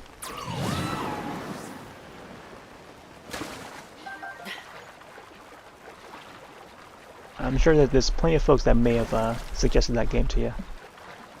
But I don't know, that's like one of the games that would come to mind when, like in the modern day. I think definitely a must play when it comes to like puzzle games. You played a bit of Portal? Okay, yeah. I think when it comes to Portal, there's some deeper stuff story-wise, but probably only worthwhile if you're a fan of other Valve games, like Half-Life. There's a small connection with the Half-Life series, but you have to like really dig deep and maybe possibly even find it by accident. But there'll be a piece of dialogue that you would hear when you go into one of the vents, and there are multiple vents that you can crawl into in Portal, and then you can hear an audio, like a character talking in the background, like in another room down from that vent, and you can listen to it, and you can hear them talk about like some of the soldiers from like Half-Life series and stuff, so like it connects the universes together in that way, which is pretty cool.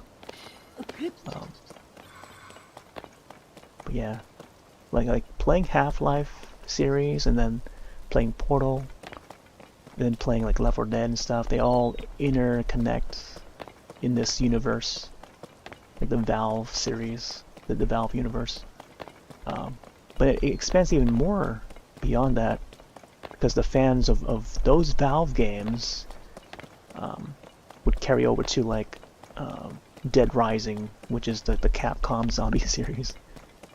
And then in return, Left 4 Dead 2, when they came out with Left 4 Dead 2, there'll be a Frank West reference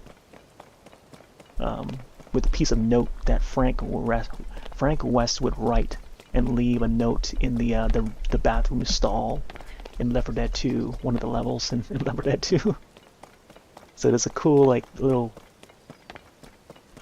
connection between those two games, two franchises, which is pretty cool. Both zombie games, by the way, or zombie related. Hey, Piglet. Oh yeah, I watched the Winnie the Pooh horror film. Oh man, what a movie! The Winnie the Pooh Blood and Honey, and oh my gosh, Piglet in that movie. He has tusks. Oh man.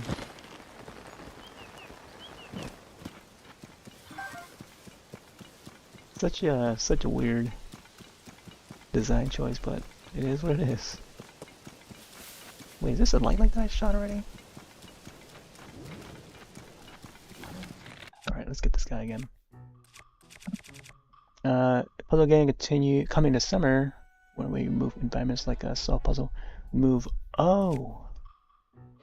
I think I've seen that a few times. I don't remember the name of it though.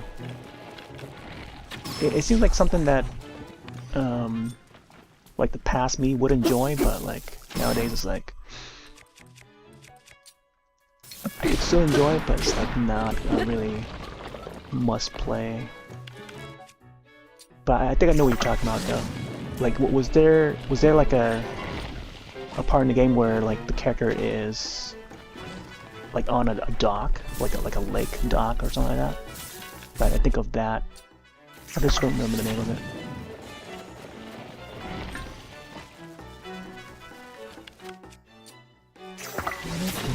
And we gotta get some of those fire flowers. Come on, gotta shoot the arrows a lot faster, man.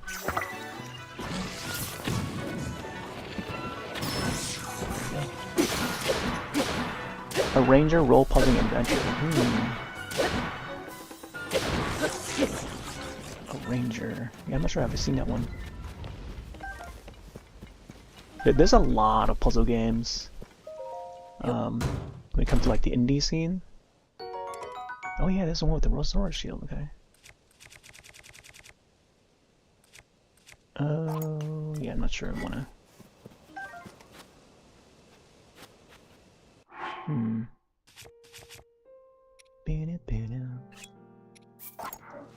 Might just do another combo. Mighty. Let's deal with this one here. Ooh, ×2.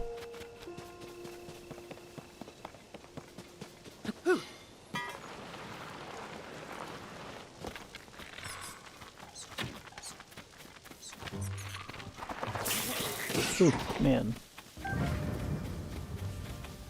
Could not shoot that fast enough. Okay. Let's go back to Zora.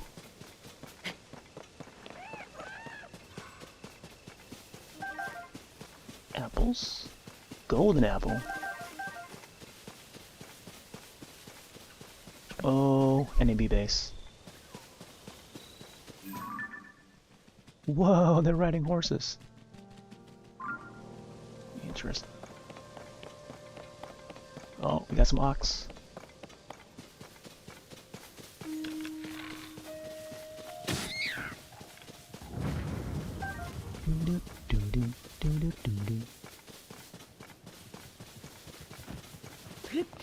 silhouette.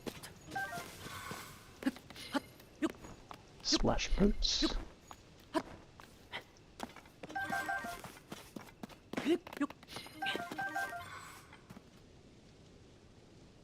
Oh, another case. You know what? I'm just gonna port. Wow. Alright, so I'm gonna pin this area so I can maybe come back to pick it up later. Let's see. Let's get whatever this shape is.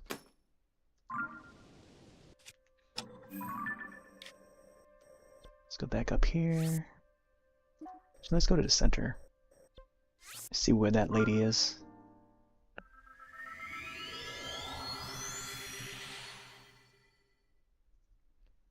feel like we roamed around a lot this session.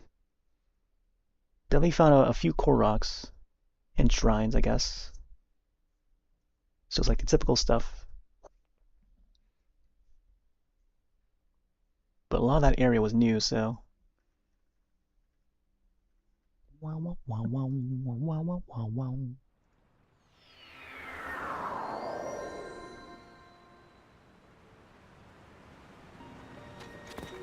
Oh, more frogs. I mean crabs. And sludge.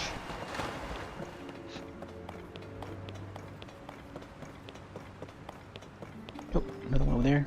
I can see him peeking from behind the thing. Gotcha.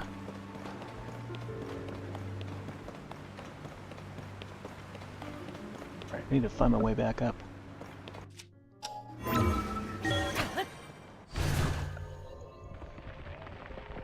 A Rainier Role Puzzle Adventure.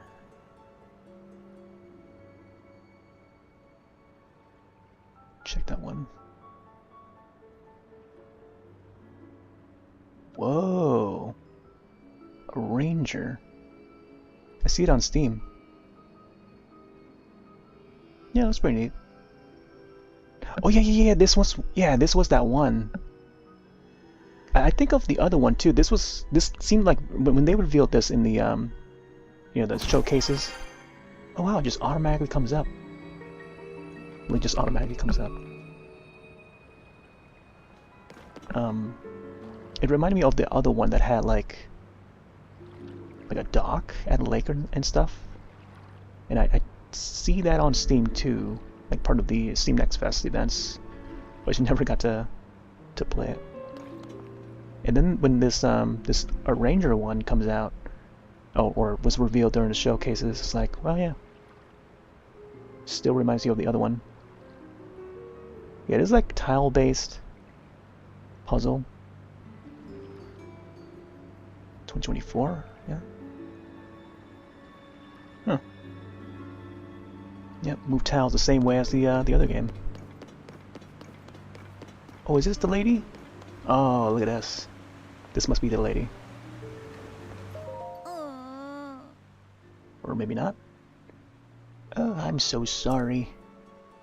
Oh, maybe it's that person, that's Chroma. Everyone's been treated now, but we have used up all of the splash fruits. Kira says there were more injuries than anticipated. Please accept my apology. You have nothing to apologize for. You did what had to be done. Most importantly, I am grateful that everyone is alright. Yeah, she must be the lady, huh?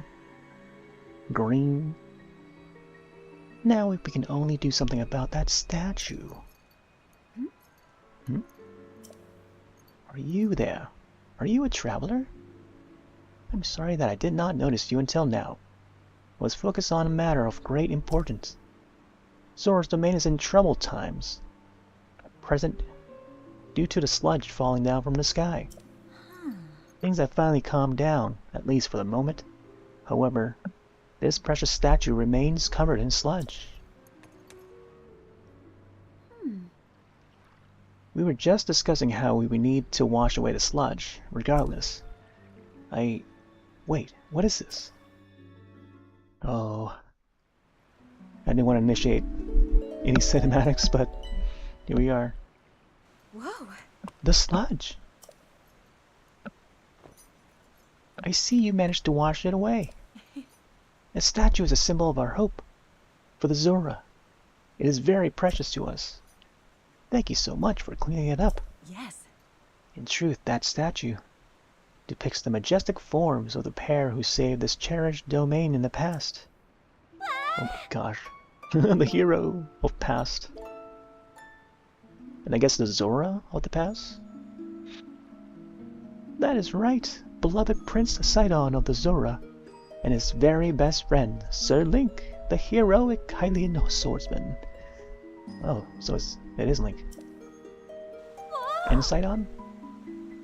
It is simply wonderful, is it not? How I would love to meet him someday.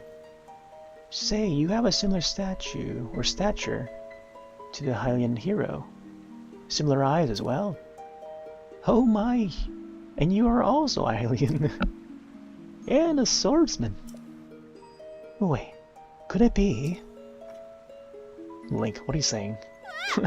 Hand gestures? Are you Link? The swordsman of legend? Oh? Ahem. Please remember to mind your manners, Kuroma. Oh, please accept my apology. Yes. Yes, please pardon our rudeness. Whoa. Man, they gotta be... I guess because they're royal, they have to sound polite with their dialogue. I'm quite surprised to learn that you are the legendary swordsman, Sir Link. I have heard mention of you nearly every day since I first arrived at this domain.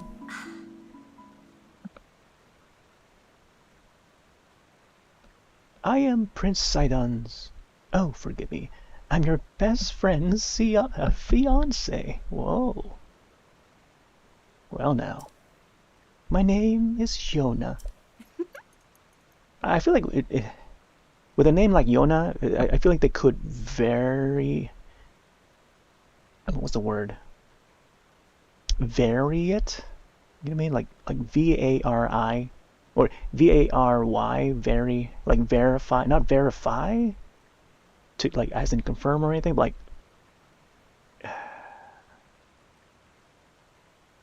like change it up, change the one spelling of the y sound, maybe turn it into a, I don't know what I'm trying to say. Maybe the Y letter is fine. But I think of like some of the European sort of sounds and spellings where they use the J as the Y sound. I don't know, I think of that. But maybe the Y is fine for like a female character. Truly honored to have the opportunity to meet you, Sir Link. Yona, caretaker of the Zora. Alright.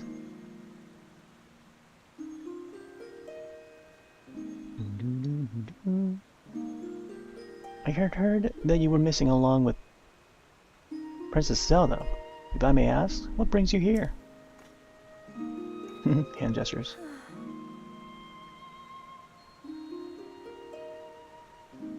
To think that such a thing took place beneath Hyrule Castle, and now you are traveling the kingdom to investigate. Your search for Princess Zelda is what brought you to this domain. Sure. In that case, I feel free to investigate the area around the domain as thoroughly as you see fit. Oh, I have a lovely idea. If you do not mind, I ask that you please go and meet with Sidon. I am certain that he would be delighted to see you. Hand gestures. Oh, I see. I should have anticipated that you would have already visited Mipha Court. If only I could have seen my dear Prince Sidon's joyous face when he saw you. How strange that he hurried you off to meet me with me first. I do appreciate that he worries about me so, but still. Sir Link, please do go and see my Prince Sidon once more. I feel certain that there is something more that he would like to speak with you about. Oh. Like how she has like a, what's it called, like a frill or something for the throat area. It's like a pendant sort of decor.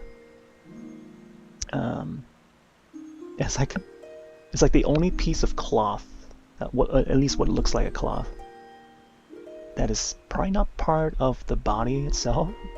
It's just like a piece that they'll wear, and then the rest is like either rope or metal or gem, I guess. Lady Yona, it is time. I fear we must be going now. Forgive me, Sir Link, but I must be on my way. Man, she's got those two horns, though. Ah. But if it pleases you, after you have met with Sidon, perhaps you can visit me at the infirmary on the floor above. I am determined to be of assistance to you as best as I can, Sir Link. I almost said it as Link, sir. Link, sir. Alright, new objective, the sludge-covered shrine or statue, complete. Wow, it took this long. It took since like last year to finish this, because I didn't know I had to find whoever this Yona is. Like, I had an idea that she was like somewhere at the center part, and now, there we go. We have the option to continue that part. Continue that quest. Alright. I guess we'll go up there, talk to Sidon, and then I don't want to venture off too far into this, because I kind of want to save for, you know, maybe the next session or so. Yeah, there's still sludge here, because I know there's going to be like a big battle or something else to remove all the sludge pretty soon. Oh. Hey, Hylian, it's good to see you still alert at this late hour. Wow. Talk about good timing, huh? Late hour? Currently like 2 a.m. right now for me. I hear you came to this domain for some kind of investigation. You should speak to King Dorefan. Ah, except he is out investigating the sludge. I do not know when he will return. Ah. Perhaps you should hear what Lady Yona has to say instead. She can be found at the infirmary in the back. She's treating those who were harmed by the sludge.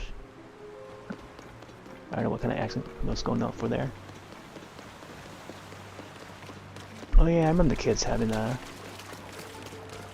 running around in this top area. See, I thought it would be like at this area that where the lady would be at. But then when I saw that she was not there, I just went off to another area. Got carried away and catching crabs, I guess.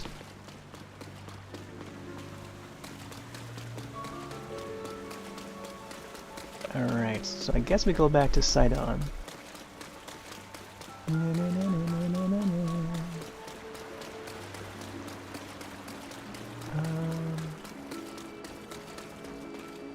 This place looks so majestic.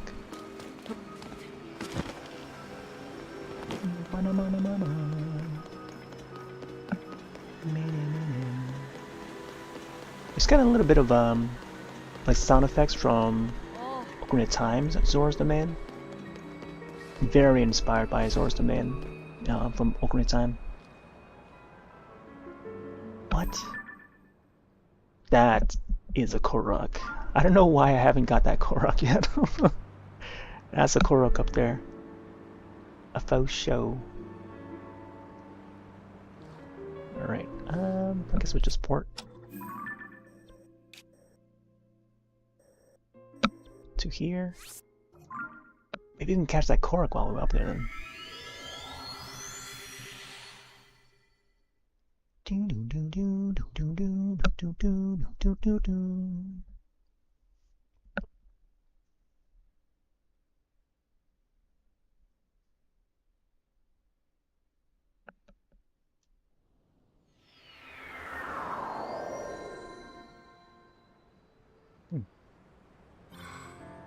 Yeah, I think I've been up there already. Sludge. Alright, let's see what happens here. If Sidon goes under our wing as our next companion, then that would be great. That would be a great way to end this session, though. We'll see. Ah, Link! Have you had a chance to visit Zoro's domain yet? Hand gestures. I see. So that filthy sludge is still plaguing the domain. That aside, I am so grateful to hear that Lady Yona and the others are safe for the time being. Thank you for putting your heart at ease, Link. You are truly an exceptional friend. Now then, with that concern quelled for the moment, on to the bigger issue. My mind has been racing since we last spoke. Link, you said that you mysteriously awoke on the Sky Island, correct? That's Sky. Could it be that the sky is the key to everything after all? My apologies. I've actually been wondering if those floating sky islands could be the source of the falling sludge.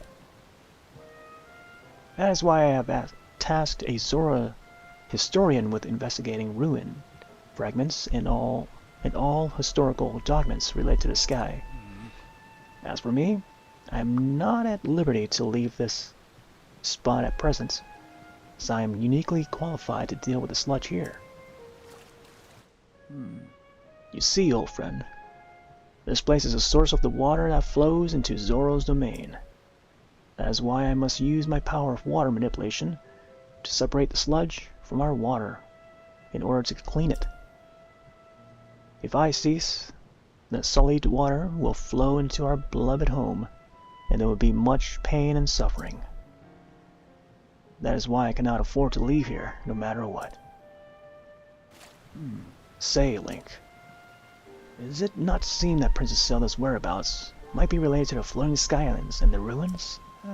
If so, perhaps you should go and speak with our historian, Giotto. His many years have blessed him with great wisdom. It is quite possible that he could provide you with some useful information. At present, you should be able to find Giotto continuing his investigation at the Toto Lake. Toto! Toto! Little Toto from Wizard of Oz. And also the band, based on Wizard of Oz. By the way, I hope you know that I am truly happy to see you again after such a long time apart, my dearest friend. Visit me again anytime you like. Your presence is never anything less than welcome and appreciated. Ah, nice. Okay, sighting of the Zura. Open adventure log. You met with Sidon at the Nif Court. He has a hunch that the cause of sludge is in the sky. In his search for answers, he ordered the Zora historian Giotto to investigate ancient documents in the fallen ruins. Speaking with Giotto at Toto Lake may yield information about Princess Zelda. Okay. Let's see if we can find this. If this guy is up in the sky, I might want to save for next time. But if he's like somewhere around the area, like maybe a different part of Zora's domain, then we can probably chat with this Gaddison again. I remember chatting with him. Got some more crabs here.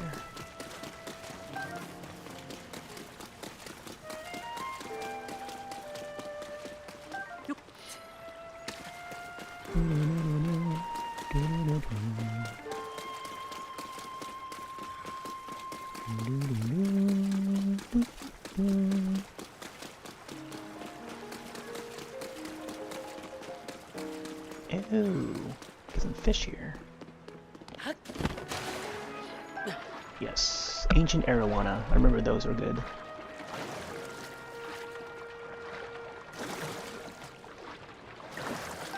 And there's two of them. Ancient arowana. Man, you gotta travel this high up to Zora's domain to grab these. 3 of them. There we go.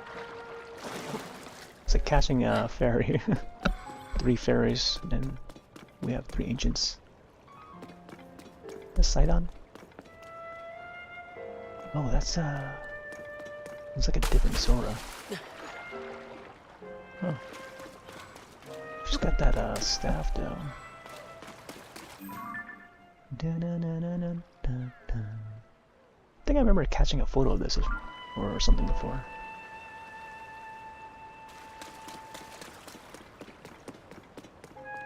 Groove? All about the groove. Alright, where is this guy?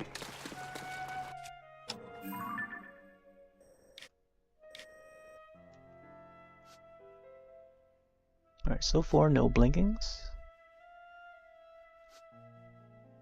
There's the depths. Okay. Wow, there's a whole lot of the depths I haven't been to yet. Alright, let's go find this Chateau guy.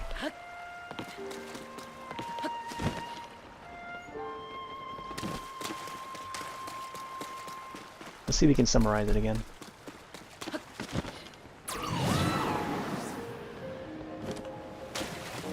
Let's get a hint of his location. A Link, my dearest friend, is there anything you would like to inquire about? Ask me whatever your heart desires, and I shall do all I can to help. Giotto? I have tasked the historian Giotto with investigating ruin fragments and any history books regarding the sky. Yeah, speak with him. I believe currently conducting investigation at Toto Lake, northwest of here. Northwest. Okay, good. Oh yeah, wait, check the Yona thing. Keep bothering this guy. Yona? Lady Yona, she is my dearest childhood companion, and much more. She is also my fiancée. My intended, and my bride-to-be. Oh. There was a time when we saw each other often, but life got in the way, as it does. Time has certainly gotten away from us. I recall our childhood days, and with utmost fondness, and at last, she has to come to visit for the first time in a while, and yet, I must admit I have been a tad awkward around her. Due to the situation at hand, we have barely spoke since she arrived. She has been an immense help in easing our struggles here. I'm so grateful for her kindness. Alright, well. That's a good lad. Alright, so northwest is where he's located? Northwest. Oh, there we go, Total Lake. Okay, right. Definitely have been up there before. I think there's like a couple of shrines up there too that I haven't reached, so. And now that we have more stamina, we can probably make it up there. Check again. Is it way? Northwest. So this Death Mountain, so it must be that way. Yeah,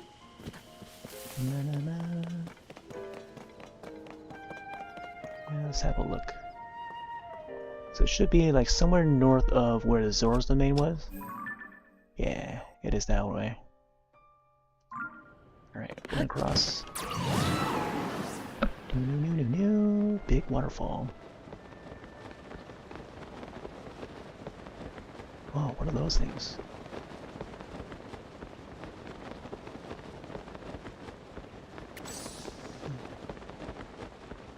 A shrine far over there. See some splash roots? There we go. I think I remember attacking those guys before. Probably not a good idea to do it right now though.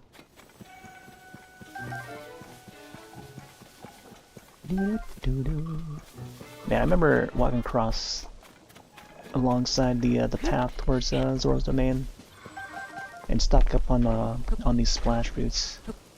Because what we can do with those splash roots is we can clear the sludge. Like so. Got some herbs here too.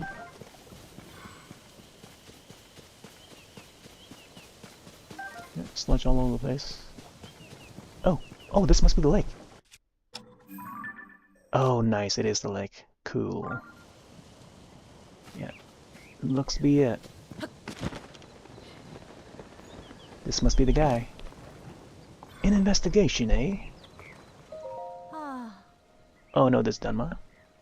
I will never understand the ways of historians. Can he not conduct the investigation more cautiously? Oh, oh dear. I certainly hope that you did not overhear me. Grumbling to myself like that. It's not as it sounds, really. Giotto keeps interacting with dangerous things. When I object, he insists it's necessary for his research. That makes things quite difficult for me, as it is my job to guard him. That is why I gave it into a moment of grumbling. Ruins? Right. Do you see that opening there? Oh wow, I did not notice that. The cliff crumbled as a result of the upheaval, and that revealed these ruins, these ancient ruins. Prince Sidon immediately ordered a thorough investigation. Giotto is a historian, so this kind of thing is of his specialty. He was terribly excited and completely transfixed by the ruins. Alright, looks like we can probably find him in there.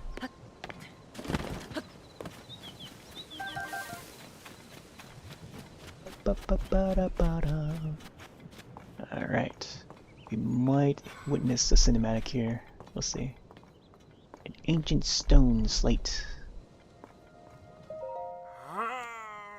Oh my gosh. Old Zura historian. This dignified presentation. Yes, the writing looks like waves upon a stormy sea. Extraordinary. This ancient stone slate was written by Zora ancestors from a distant past, and left for us to discover. Stand upon the land of the sky fish, a droplet, the watery bridge.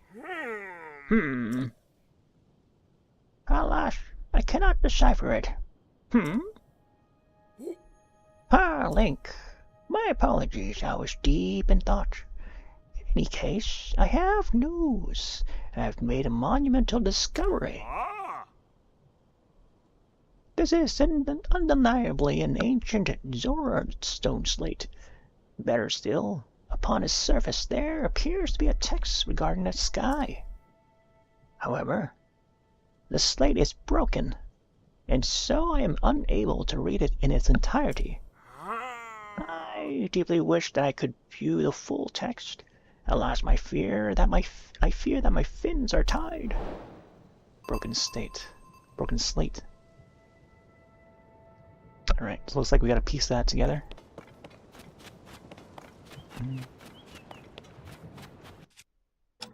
Whoa.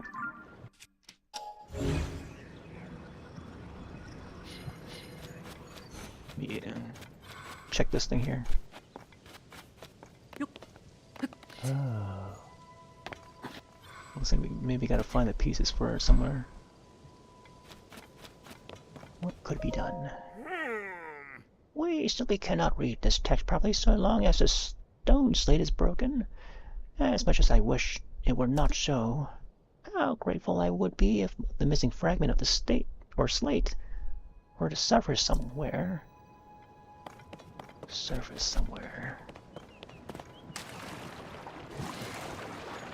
I feel like it might be in the sludge.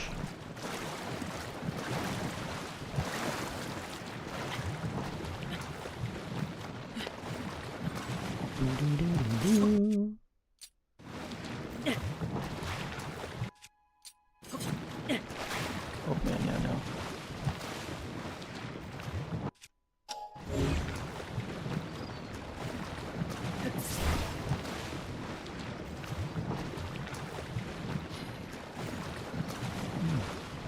Oh, there's another piece over there.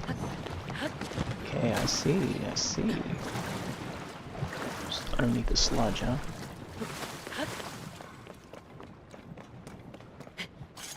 Splash. Splish Splash. Oh my gosh. Didn't I just mention Splash? The film Splash? Earlier? with Tom Hanks and Hannah. And now we're using splash fruits to clear the sludge. Oh boy. Huh. There, yeah. Oh wait, this is the only piece, huh? It's gonna be like 2 pieces or something. Here we go, Astarian. We found a piece.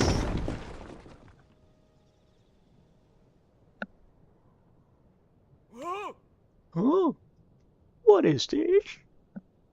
Stone slate. I can hardly believe my eyes. Link, I must thank you. Ah! Ah, oh, incredible. I can finally read it. Yes, I very well can. Stand upon the land of skyfish, and behold its lofty view. Among the floating rocks you see, a droplet awaits for you. Floating rocks, okay. Through this droplet, shoot an arrow with the mark of the king. Mark of the king. The royal bow? Light arrow? Do this task, and you shall reveal the most wondrous thing. I like how that rhymes. See the watery bridge's resting spot with your own 2 eyes, that which connects the Zora to protect the people of the skies. This is an extraordinary discovery. This important text actually tells us how to journey into the sky.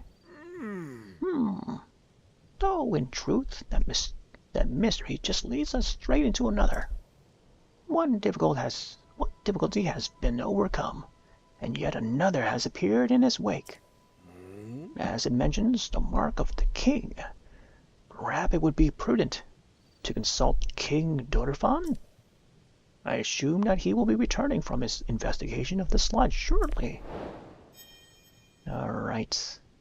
Broken slate. Clues to the sky. You know, I feel like I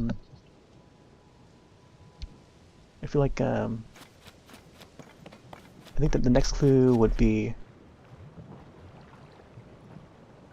the next part that we need to maybe get to that sky island and solve the sludge issue. So I think this will be a good point to end on, and yeah. Not sure if I would continue this tomorrow, but it might be a possibility. I was thinking to, you know, with the release of Princess Peach, I kind of want to get back to playing Super Mario Bros. Wonder again, and then maybe playing as Peach in those levels. So, if not that, then we might possibly come back to this, but we'll see. I'm feeling like half and half, I think. Either between those two, this and that game. But we'll see tomorrow. Yeah, same time tomorrow, and every night. But yeah, I think this is where we're gonna end it. Nice little session. We roamed around, did some Koroks, found some Koroks, found some shrines, mostly around the northwest area. I think we went from here, and then like we went down here. There's a geoglyph over here. I haven't uncovered it yet, but maybe I'll save that for tomorrow. Then we did some of the Zora stuff, so now we're back over here. We're at Toto Lake. We're about to head to the sky and try to solve this sludge issue, because we kind of need sight on our side. Side on our side. Alright. Alright, with that, let's end it. Thanks all for joining. Thanks for listening to the rants. A really good Rothy rants earlier about The Crow and remakes, remasters, and whatnot. 80s revivals, 90s revivals. I guess The Crow is an 80s property because it started as a comic in the 80s, and then it got a live-action movie in the 90s.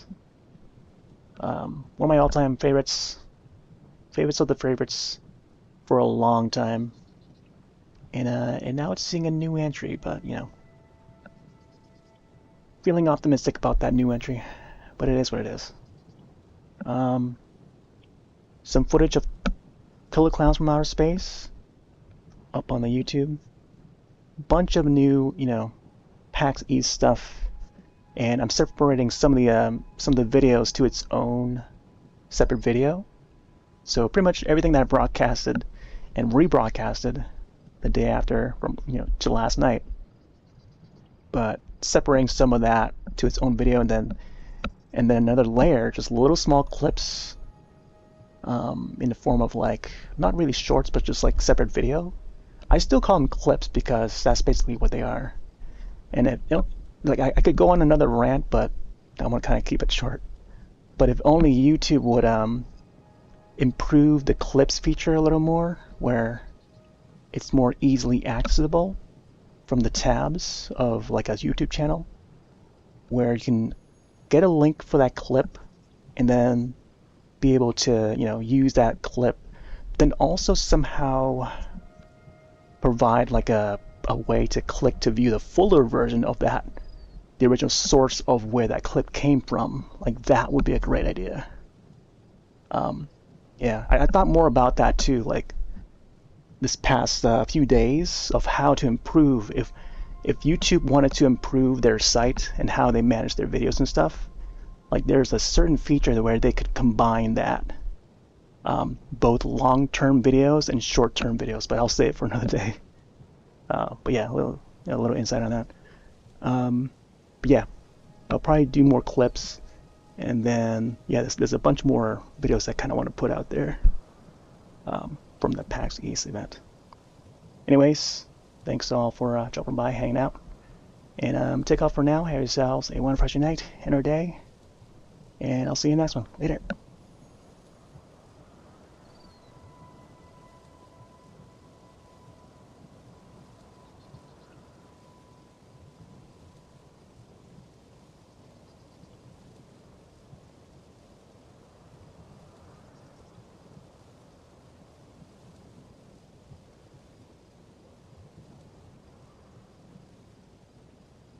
See you next time.